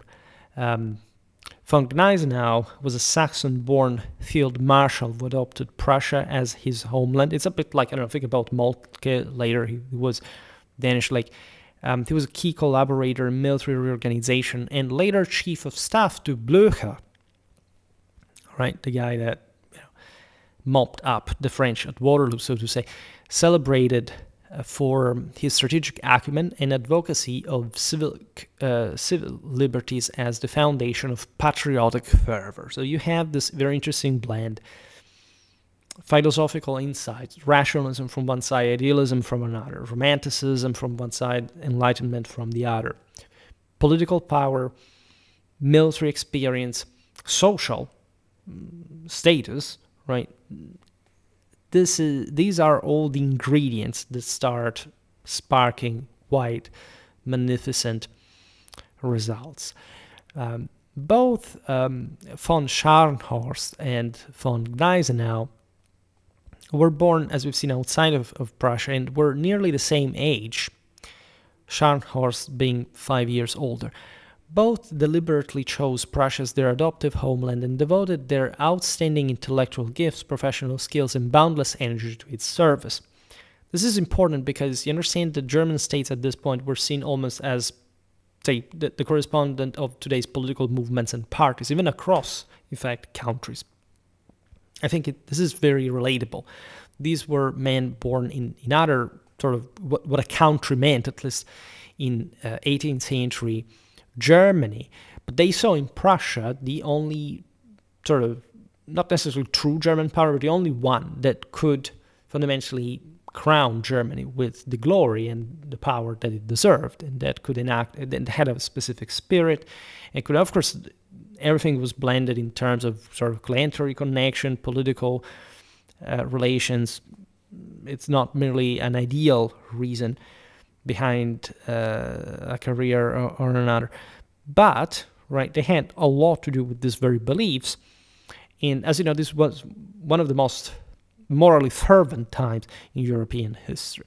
Now, these men quickly gained recognition for their abilities and for the outspoken way that they demanded fundamental changes within the very Prussian military system, starting with the civil liberties that alone could generate genuine, lasting patriotic commitment and secure the monarchy's future. Another big problem was, aside from, for example, the divide between largely sort of Protestant states that at this point, by the way, in German history had beginning properly to swell in a demographic sense. Consider that by the time of, let's say, the end of World War I, there would be double time Protestants than Catholics in Germany. Right? Today, the Catholics are actually the majority, and in part because of the destruction of Prussia, also as a territorial demographic reality, and also the millions of dead during the war that partially had to do with that. At the time, so the Habsburgs were really another system that could not be reconciled with Prussia in this case. They were competitive, antagonistic, and so on. So this northern German state, again, so open to the northern plains of Central Europe, also strategically in this sense even more exposed, historically providing, in fact, with this militaristic mindset fostered by Frederick II with all his glory, historical legacy, and so on. So, concretely, Prussia as at least the most favorable bulwark against a possible French or Russian or even the same Habsburgic expansionism. And in general, they rooted more for the Prussian vision of a German identity. Despite the strength of their arguments, their personal excellence, and their stubborn persistence, the military reformers would have achieved nothing against the entrenched opposition of the same Prussian king and nobility, who held all real power, while common sense seemed the exclusive property of the reformers. All right, the Junkers really control, like in a typically feudal fashion. Remember, Northeast Germany was by far the least developed country historically, right? Only at this point they had started really to bridge the gap with other countries, but at large they were also very socially backward, reactionary, and truly it was a handful of people, or at least a handful metaphorically speaking, but controlling the vast majority of the system. So, and consider how even the war had played in the previous decades, because, given that bloodbath of Prussian officers, even more land had ended up by inheritance and other machinations in the hands of other landowners in that sense, right? There were some mechanisms that would promote different individuals. If you look at von Clausewitz's story, for example, he wasn't a particularly, famous, important person in his background, but he had good connections, especially with his wife. Very romantic history, by the way, behind that. And in general, he rose to great glory for his obvious merits within this, however, reformistic ideas that had already been sort of expounded and presented, especially after the debacle of the Prussian army that now we're looking at. In fact, in one of history's great ironies, rescue came from Prussia's and the reformers' greatest enemy, the same Napoleon Bonaparte. On October the 14th, 1806, at the battles of Jena and Auerstedt, fought, in fact, simultaneously about only 20 kilometers apart, but still, essentially on the plateau west of the Saale River in Thuringia, Saxony. I'm saying Thuringia, Saxony. I mean, don't think I'm schizophrenic, but at the time, this area belonged essentially to the Duchy of Saxe-Weimar-Eisenach and the Duchy of Saxe-Gotha-Altenburg, both which were small Ernestine Saxon duchies. Again, you know the story if you know the story. These duchies were geographically located inside the region, and people broadly referred to as Thuringia, Thüringen, even though they were politically separate Saxon states. So the much larger electorate of Saxony, later kingdom, ruled by the Wettin family from Dresden, lay farther to the east and was not, of course, decided. I mean, they were in great part overwhelmed by this too. We're talking, of course, the war fourth coalition, just like the third, in fact, between 1806 and 1807. The former was in 1805, where Napoleon's Grande Armée decisively crushed the outdated Prussian forces. The emperor dealt the Prussian army a devastating, humiliating defeat. In fact, 66,000 French conscripts annihilated a professional Prussian force nearly twice their size.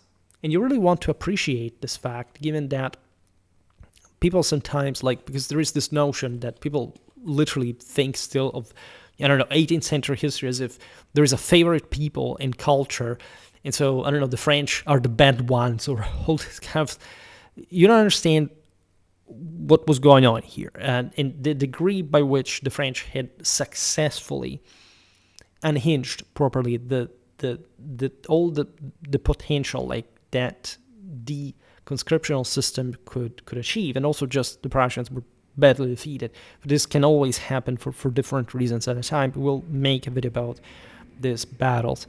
What really matters is that the army of Frederick II, essentially, because it's not like too much had really changed since his passing, was annihilated by the French revolutionary forces. It's not like, again, a single army even doubles. The Davout Corps was the one to really pull off the greatest feat. Altogether, the numbers were more balanced, but the domino effect was literally triggered by this incredible performance of Konsberg against the Prussian professional army. Now, aside from this, we'll see it better in a video dedicated to it, but the radical overhaul of the Prussian army became inevitable as a consequence.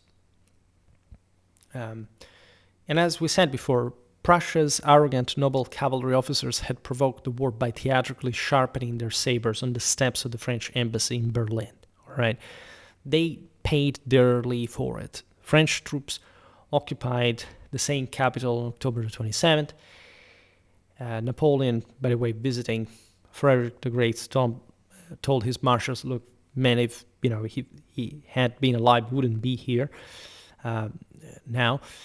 And so, explaining also this very interesting generational passage of the imperium from different generations of rulers, like Napoleon from Frederick II, Frederick II from Prince Eugene from Montecucco, etc. All right.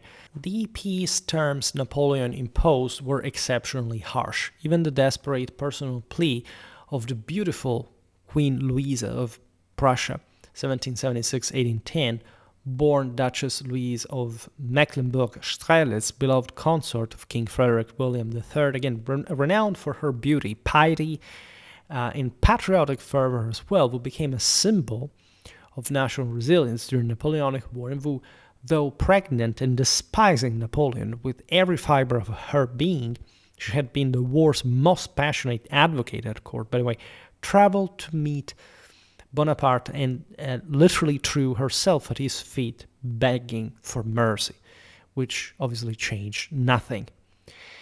Prussia was stripped of territory and wealth, forced to pay crushing reparations, including the upkeep of French garrisons. So its land area cut roughly in half, its population dropped from 9.7 million to 4.5 million, and its army reduced from around 200,000 men to a token force of just 43,000. This is very interesting because, you have Napoleonic era, the creation of the Duchy of Warsaw. You have, again, this national feelings, even among the Poles, for example, in the eastern part of Prussia. Now, in Prussia, because, say, we told Prussia as a whole, right? Prussia was a very specific historical region, because it truly doesn't exist anymore.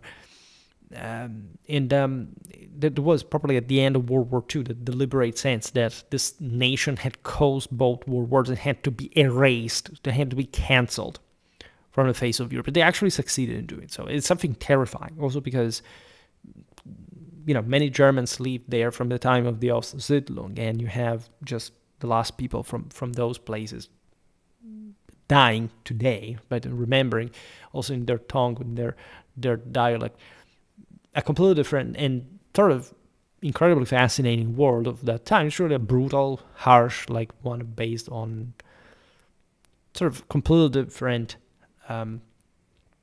ideas from our own, but for this very reason, very necessary to study, to remember. Now, in this desperate situation, King Frederick William III, 1770-1840, the indecisive yet well-intentioned Hohenzollern monarch, who ascended the throne in 1797, ruled during Napoleonic era trials and reluctantly embraced reforms that preserved his dynasty while modernizing the state, had no choice but to turn, however unwillingly, to the reformers and their ideas if he wished to save his throne and what remained of his kingdom.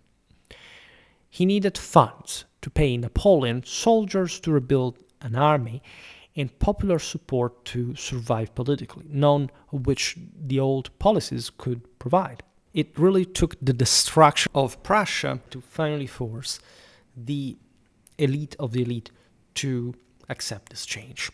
In fact, after endless hesitations and refusals, the king reluctantly accepted some of the reformers' proposals that were comprehensive, right? You cannot have, in fact, an army of the needed kind without some broader civil reforms, including, for example, liberalizing trade. Previously heavily taxed, as you know, it's not until sort of the mid-19th century that the Zollverein system will actually be. And Germany was this intricate forest of tolls. It had largely remained a medieval country in many ways. And this was a sort of conservative measure to protect the Junkers Latifundien, the agricultural economy, literally dating back to the times of the installation, probably the Ostsiedlung, say, of the Germans in land. This really was brought about in order to urgently get revenue in that moment, emancipating the peasants, which seemed also traditionally something outrageous, but they made up 4/5 of the Prussian population and had lived in conditions close to serfdom, especially in this part of Germany.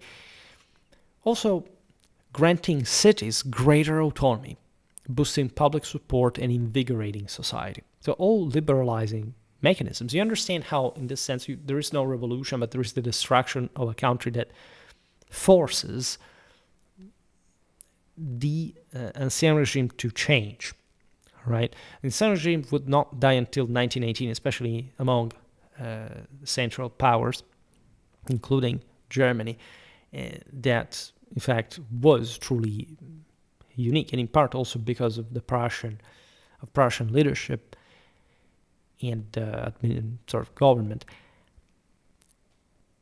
And that's where you have your mini French Revolution, also in ideological terms, right? Everybody talks about the French Revolution, but what about what happened as a consequence of the French Revolution, forcing other states to adopt the system by a degree or another to cope with the situation, to be able to compete with the foes. Consider that when Napoleon, but we've seen it also in some video about modern law, marched into Germany, only certain states were actually reformed, probably the states that Napoleon sort of radically reformed or forced to reform. And he realized that at that point that many German states were probably not in the socio-cultural conditions to accept a French revolutionary model of state, if anything, which was not necessarily communism. It was something like more centralized and whatever.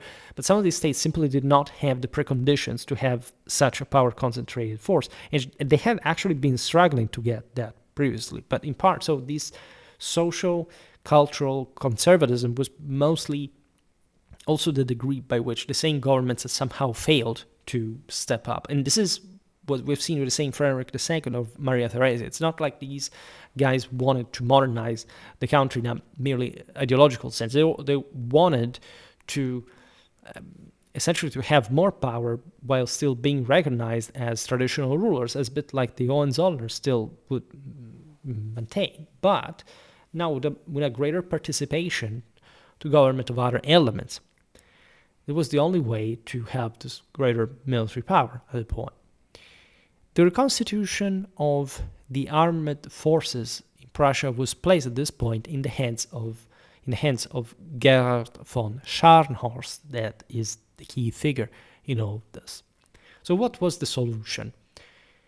The point was creating a civil militia ready for immediate action. So rebuilding a massive professional army was practically impossible, because as we've seen, it would have cost too much for the conditions in which Prussia found, very delicate and precarious conditions in which Prussia found itself after, probably, especially after the Treaty of Tilsit, in the peak, probably of Napoleonic power over Europe.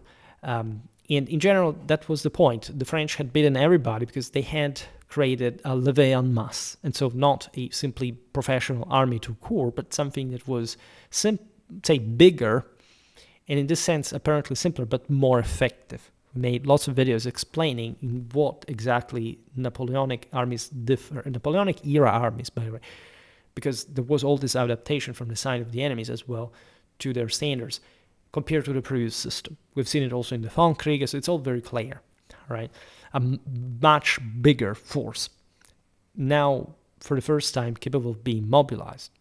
Now promoted to general and appointed head of a reform commission that included Gneisenau and many other energetic young officers, Scharnhorst set about drafting changes designed to replace the shattered long-service professional army destroyed at Jena-Auerstedt with a new national army founded on universal conscription, which had historically, like in the medieval society of Prussia, considered, against probably the traditional doctrine of the cases, of probably social roles, and more. Because, as we said before, also with Tsarist parallelism, arming large amounts of men that will eventually also get some further military experience is not a good idea if you want to especially repress mass movements like at this point nationalism, later socialism, that are contesting the ancien regime. Naturally, a militia is a militia as well, and now we will see what the Landwehr turned out to be, because there's a very interesting debate on, in fact, how effective it actually was. Now, consider Prussia is different from France, right? France can do bigger things with much greater raw force at this point, and it has already a statal system that outpaces the Prussian one from generations. I mean, since ever actually. Now, Sharnhorse himself did not live to see compulsory service become law in 1814, as he died, as we said before, in 1813, from wounds received in battle from the campaign of Leipzig, the Battle of the Nations.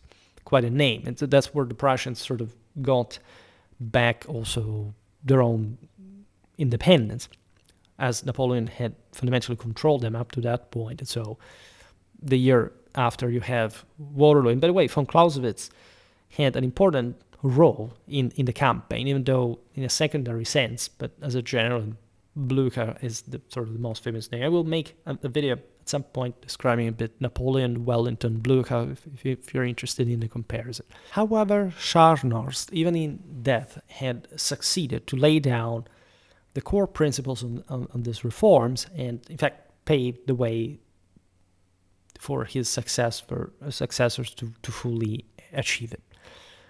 He ended the recruitment of foreign mercenaries, which was really a common thing, right? Especially for guard units that were, in this sense, more loyal than maybe some local nobility had more vested interests within the same Prussia. This had been the case also for, think about the French kings.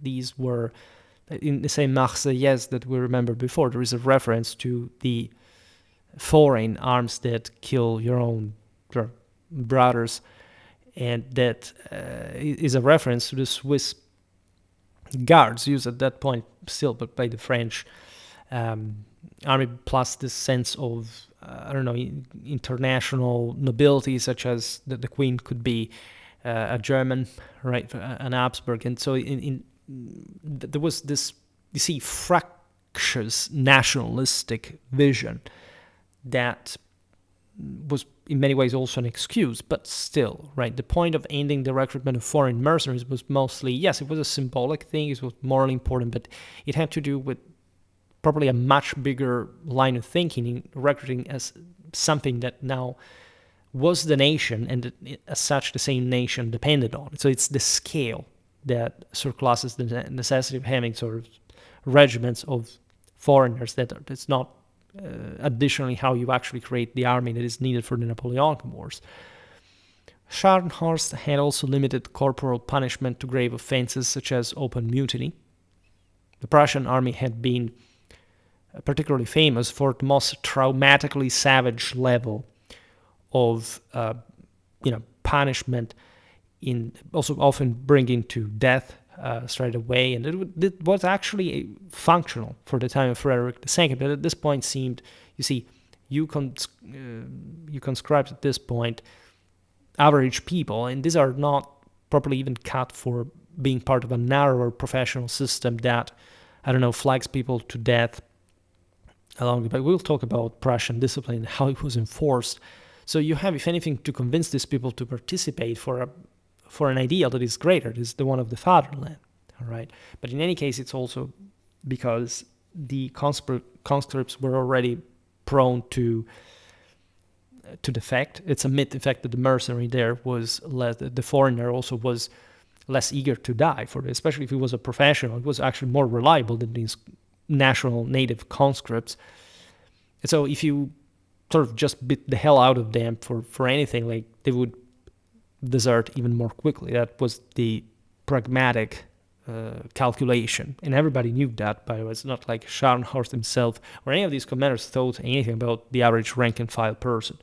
Again, in the wars of ancien regime, what do you think that these commanders cared? Like, they would shoot, anyone who was fleeing the lines without blinking, and it was completely normal. It was the complete normality of this all. It was properly ingrained in the sense of hierarchy of standards. Leaders would not waver, would not duck, right? And so if they saw a lesser person abandoning the rank, boom, dead. It was BS on, but it was a same nation. That's, I was just saying before, people think that a national idea existed, but the hierarchy was historically and traditionally more important. It's kind of obvious. And the fact that a 21st century person is completely removed from any understanding of this, it's something bewildering to us. It's probably not realizing that even just 200 years ago we were completely different people, and that what you project on them is absolutely not like what you think conservative means. Conservative today is nothing. It's basically pure communism compared to traditional standards of the late 18th century, right? Now, there were other ways other carrots to attract soldiers. For example, introducing promotion strictly on merit, which made sense, but also had sort of, in that sense, symbolized the fact that the clientele connections, it's also the importance of hierarchy and quality had faded away because it was all flattened to whoever you were. And that's also much larger amounts of people. And so it was kind of more obvious at the end of the day to be more meritocratic within that mass. Scharnhorst also streamlined military administration, which was actually enormously important. Most importantly, even more importantly, began organizing the Landwehr. That is to say, a citizen militia of sort. Now, the Landwehr is quite famous in the Napoleonic Wars and beyond. So what was this? So the old Prussian army had been, as we were saying before, notorious for its savage disciplinary code. Corporal punishment was inflicted for the slightest infraction, culminating in the horrific Spießrutenlaufen, running the gauntlet, where the offender was forced to pass between two lines of soldiers who beat him with rods, often to death, right? So it was extremely important for your own comrades to kill you. Psychologically speaking, this is a mentality that was absolutely alive throughout the 18th century. The Prussians were just the harshest enforcers because they needed crystal discipline. Otherwise, their people would have been wiped out, and that's how things actually work. And also why people were motivated enough to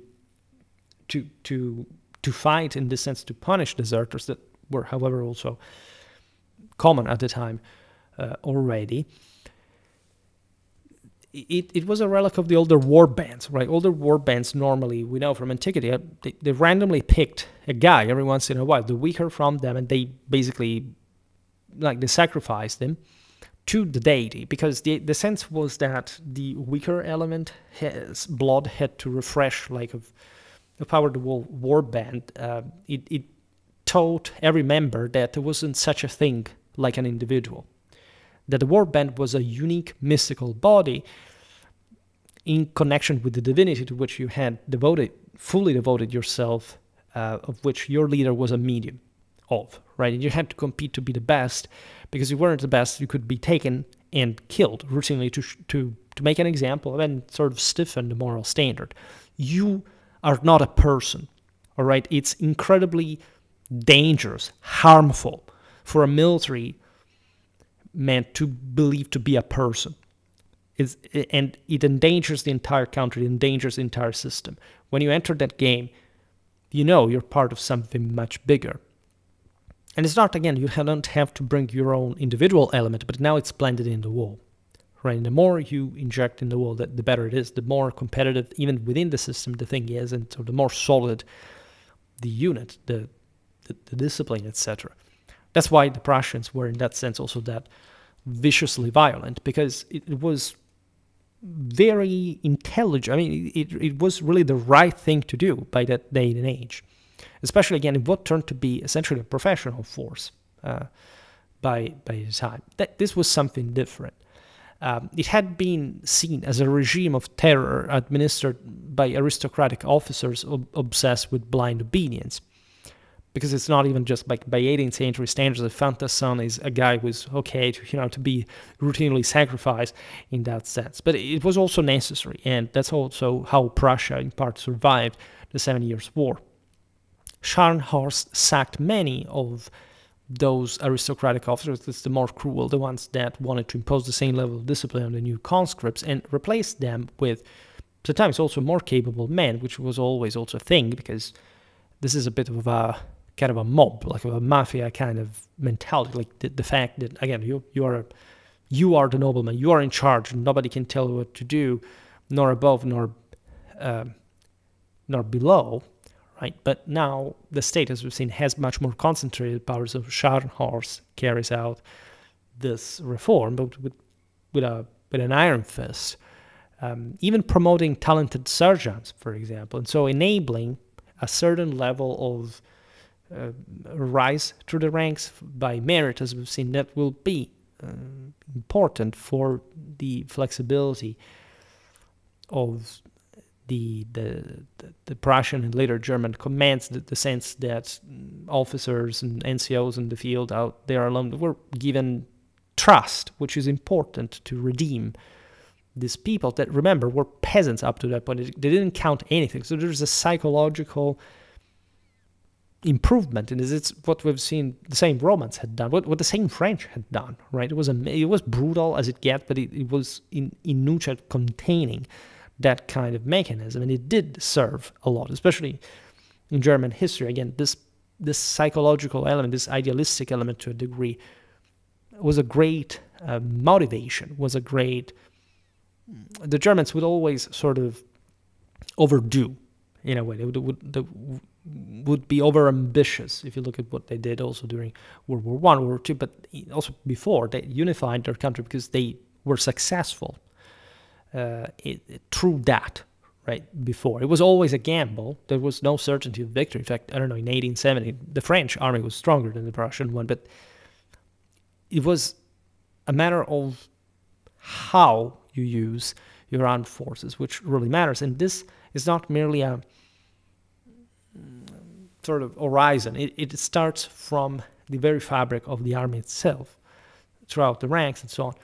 So, needless to say, Scharnhorst faced fierce noble opposition for breaking their traditional monopoly. Yet, in a future people's army based on universal service, neither degrading physical punishments nor incompetent despised officers could be tolerated.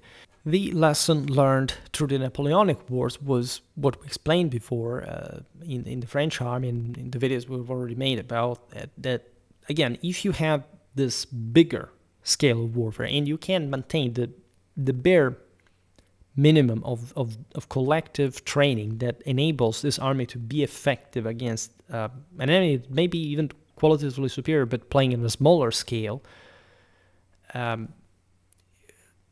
in that sense, like, you can crush the guy.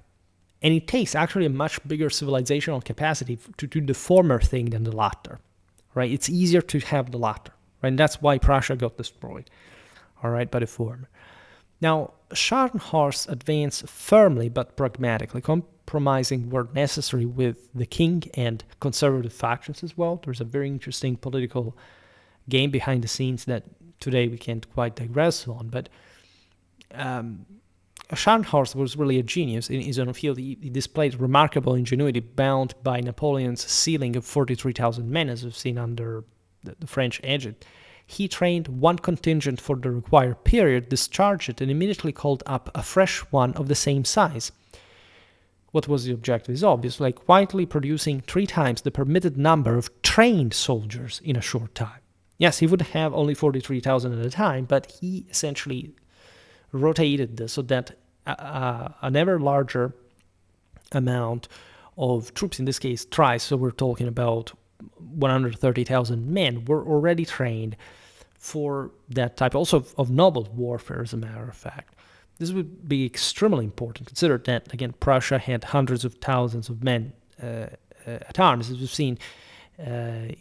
before its destruction. We've seen it also in the video about 1805. A great deal of the pressure Napoleon had in wanted to come to grips with the Austrians and the Russians that tried to lure him always east, like up to Moravia, is that the Prussians were asked by their allies, even though it's not like the Prussians like the Russians or the Austrians very much, to barely less than the French, to mobilize in time to attack Napoleon from his left flank of that sort of bigger European map. So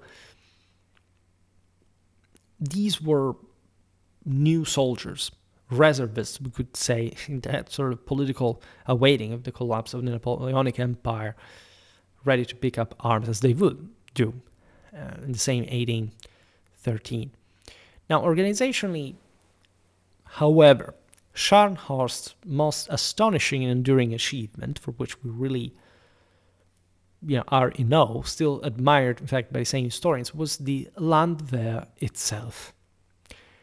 Now, Scharnhorst's key insight was to raise units locally so that the men already knew each other through family, friendship, or neighbor ties, a sort of Zippe thing, because there was a professional army. Then you had to build this militia, right, this conscript. And so since medieval times, we know that that's how traditionally troops had been normally levied in the smaller powers.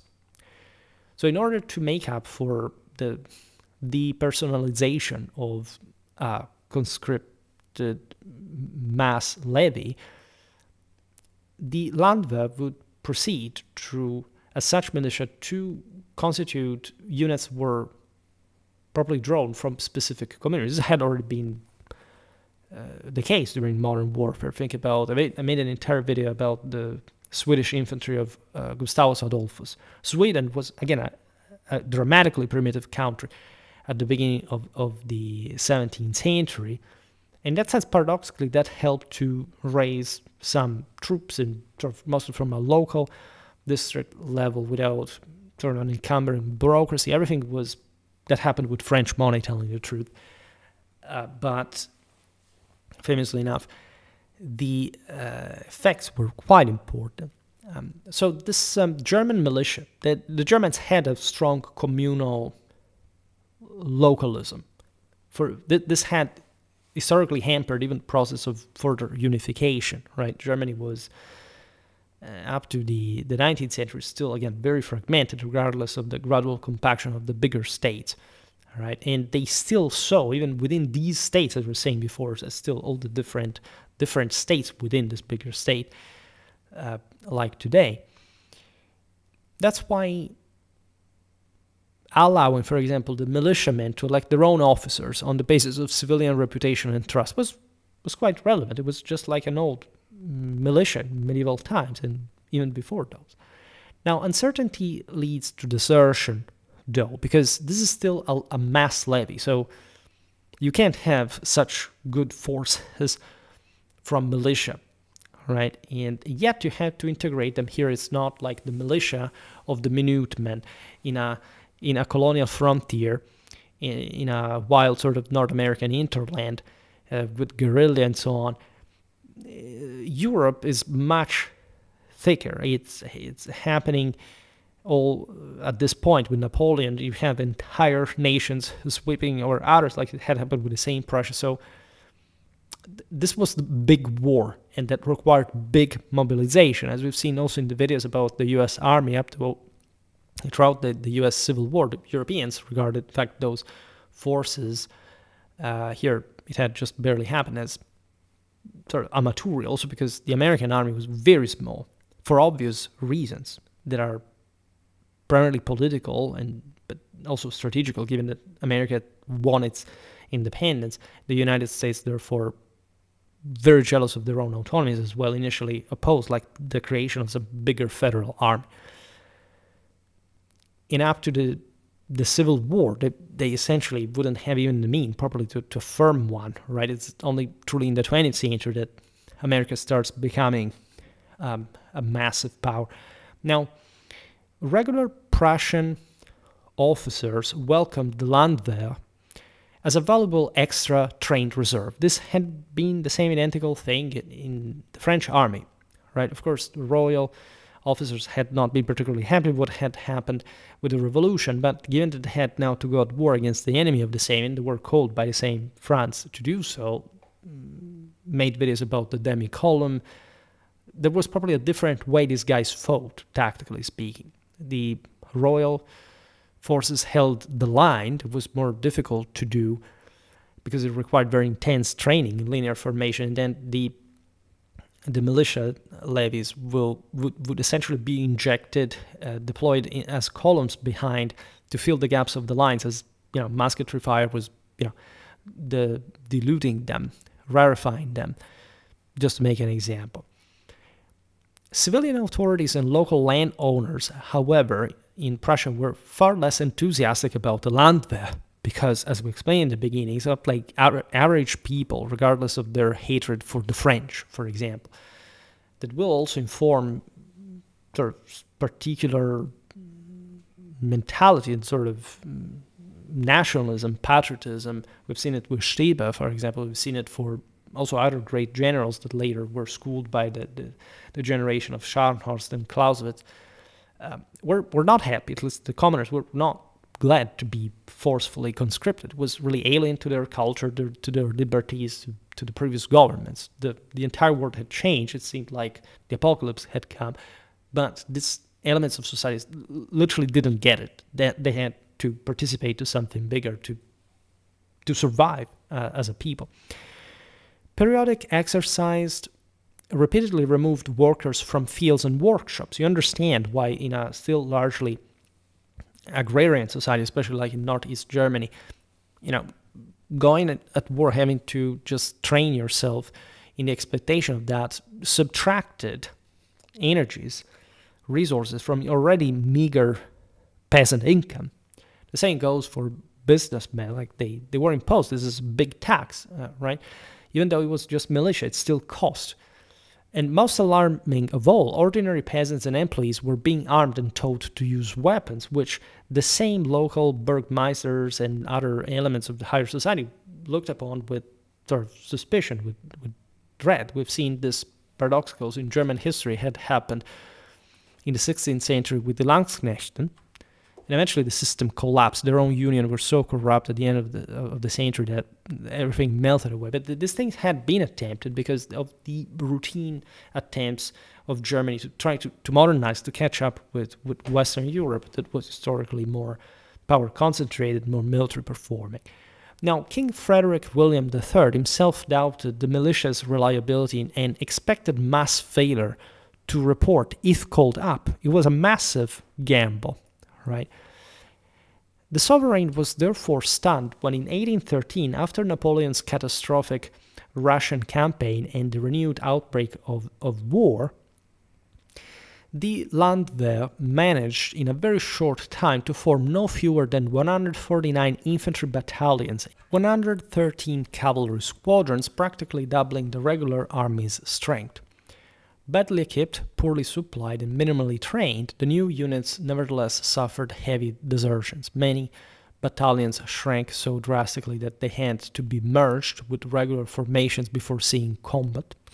This was also a very practical solution because you just, like in other historical units, only a part of the organic is the one that really exercises the function, for example, a file opener that has sort of more experience and so on. So in times of dire straits like those ones of incredible, casualties and so on, you would go by what you really have, like you can put together, right? However, what is important here is that the Landwehr's exact role had also never been clearly defined. What it meant to fight as guerrillas like the Spaniards, for example, in Peninsular War, and Andreas Hofer's Tyrolese, 1767-1810. That's a hell of a topic, by the way. The charismatic Tyrolean innkeeper and sand trader who led, in fact, the 1809 Tyrolean rebellion, a fierce popular uprising against Bavarian and French occupation during the War of the Fifth Coalition, employing guerrilla tactics in the Alpine terrain to arrest Napoleonic forces before the same Hofer's eventual capture and execution in Mantua, as he had tormented the French that much, serve as manpower pool for a regular army or function as a fully parallel force. Right? This is the main issue, because events soon overtook the debate. In 1813, naturally, the impossible had happened, and French troops evacuated Prussian soil so rapidly that no major battle occurred there, even. Yes, Leipzig is close, but still. Now, the Landwehr unexpectedly found itself chasing a retreating enemy, which was much easier than, of course, had taken it on. Prussian logistics could not support such numbers in the field in the moment, but when the citizen soldiers were unprepared for the hardships of campaign life in general, leading to widespread desertion and low morale. I mean, the French had been garrisoning the country up to the day before, so just imagine that all the improvising, like behind the scenes, like those short amount of time. Yet those who stayed gained experience, fought bravely whenever engaged, and proved their worth, especially to themselves. It was very important for considering their composition, right, where they stemmed from. Regardless, they were just militia, but they, in that circumstance, were also much sort of more professional forces were involved. Like they did what they had to do. They performed on a par with regular troops in victorious campaigns of 1814 and 1815. At Waterloo, for example, nearly half the Prussian contingent consisted of Landwehr units, commanded by Gneisenau, who had taken over after Field Marshal Gebhard Leberecht von Blücher, 1742, by the way, 1890. He was an old man, indomitable marshal forward of Prussian forces. Favas, a veteran of the 7 Years' War and Napoleonic campaigns, obviously, whose bold leadership and relentless pursuit of the enemy were pivotal in the wars of liberations, as they were called, between 1813 and 1815, including his decisive flank attack at Waterloo that sealed Napoleon's defeat, was wounded. Thanks largely to them, Prussia gained its revenge.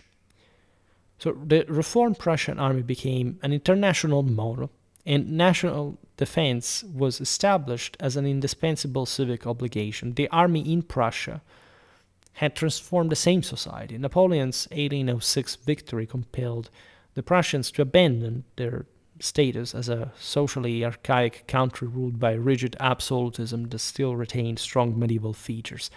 80% of the inhabitants lived in rural, serf-like conditions. As we've seen, peasants were tied to the land they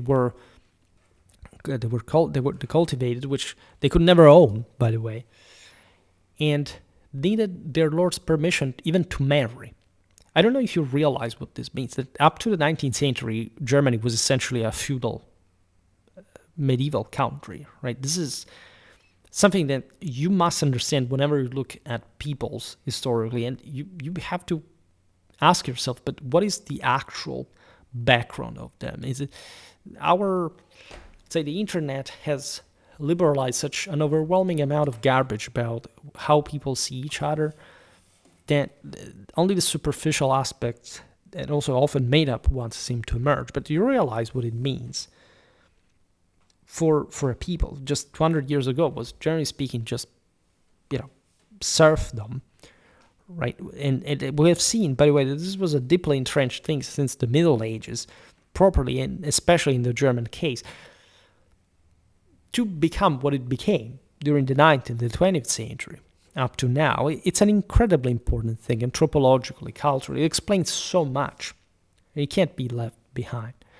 Cities were also equally oppressed. We really talked about the medieval German communes. They didn't have a real autonomy outside their city walls. Like outside of the city wall in Germany, there is the count, the bishop, right? You don't have an opportunity to simply, thrive in any other way, with another political model, state building, and so on. That's why it's a bit like when I said about the Meiji Revolution, because in that case, Japan was so medieval in their own kind, that the change couldn't but come from the top. And this is what Germany also ended up working. Naturally, I'm not comparing Germany to Japan, just saying that they were similar, just there were, in this sense, very loose similarities to make the point here, but in fact, this is the same. Like, cities were deprived of self-government. They were subjected to direct state control. So the monarchies as well. Under the Hohenzollern absolutism, formalized since the Great Elector's reign, that is 1640, 1688, Prussian society was rigidly hierarchical, right? The Prussian idea of militarism stemmed from this incredibly primitive and brutal background. The Jungers, probably the East Albion nobility, so historically, as we've seen, probably those lands that had been recreated as Germanic by the Ostsiedlung, enjoyed feudal, almost colonial privileges, including near total control over serfs, who comprised the bulk of the agrarian workforce. Many of them in the broader Prussia were historically Baltic, Poles, right? So they were probably also different people. It was a colonial country, especially for the Baltic, is a pretty appropriate description. This is something completely different from Western Europe. I would like to stress this, that the difference between Western and Central Europe, or even more Eastern Europe, Northeastern Europe, is abyssal, historically speaking. People just go by mostly racialization. They don't understand aside from the fact that European peoples are also different, even when they look similar in certain places, but it's the radical civilizational divide that exists across the continent is utterly shocking, right? In mentality, in practice, in everyday life, in everything that informs who you are, right? The serfs comprised of obviously the bulk of the agrarian workforce, while the crown relied on noble loyalty through military service and tax exemptions to maintain its militarized state apparatus. That's where the myth of the Landwehr was built as well, because throughout the 19th century and eventually the German unification, there was a big deal of propaganda associated with the idea of what the Landwehr had really been, right? Still in nationalist socialist times, there was a romanticized ideal of, those cities that held out against the French, even after the Prussian army was wiped out in 1806. Like this kind of, again, burger association of this idea of corporatism, of properly bulk of the ancient Germanic community identity, basis, and root. Historians remain actually divided over the Landwehr's actual military effectiveness, to say the least, and at least it's fairly simple to assess it. Like some scholars, of course, as we also do, praise its success, others stress its weaknesses at the same time, which was what is the case. In reality, the Landwehr existed as a separate force, and for only 5 years, by the way, in 1818, once the Napoleonic threat had definitively passed, guess what happened? Conservative pressure led to its dissolution and full integration into the regular army. Right? Despite its short life, the Prussian citizen militia became a powerful symbol for two very different groups. Liberals saw it as the blood price citizens had paid to the crown, justifying their demands for greater freedoms in a constitution. Demands finally met partially in 1848, which is a big mess. And again, we've also seen it in the video about Stebe, and you realize that nationalism, for that matter, because that's also what liberals were at the time, partially because there was a lot of socialism baked into it, but it was still nationalistic. That's also weird, right? In fact, from the other side, you have German nationalists that celebrate, you can say by contrast, because yes, there were already, of course, two different sort of a more right and left mechanism, but there is also a more vertical divide, right? There is, in this case, like the nationalists celebrated the Landwehr as a proof of the martial spirit in the ancient warrior traditions of the German people, a people destined to dominate Europe once the right leader appeared. So in this light, it formed a disturbing precursor to the ideology later espoused by the same Adolf Hitler in National Socialism, considering that it really mixed both sides. I made a video about the Sturmabteilung, and we've seen there how that was essentially the most red fringe of National Socialism. The brown shirts were essentially anti-capitalistic. They were much closer to probably the workers' world, and they were probably co-opting leftists, stripping them from the Communist Party at the time. And so paradoxically, the Landwehr lived this popular mythology because both, say, nationalist and or, in the sense, socialist foretestators that were agitating the world in moments like the 1848 revolution, and some of these people were also people who had belonged to the Landwehr and had fought against Napoleon back in the day, were actually blending a populistic, nationalistic and or socialistic policy with what was also the very sort of repressive Hohenzollern-Ancien regime. And so there it's another era, and we've seen it, if anything, the only video, the other only video that I've made on this was really the one on Stebert that worked.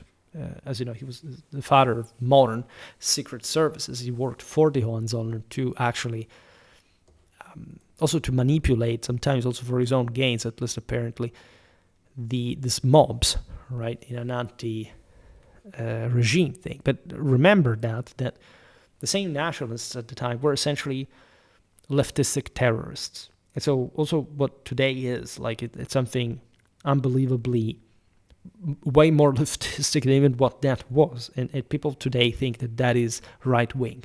Just for saying what I mean by saying when I'm beyond the far right wing, because you go a couple of centuries or less even back in time, and what is considered today far right would have been considered sort of forte-state filth, even by people waving sort of red flags in 1848. So it's something really interesting in perspective, and the idea, of course, of providing the people with this will be taken to the next step, like with a military training for the wars of the future, and the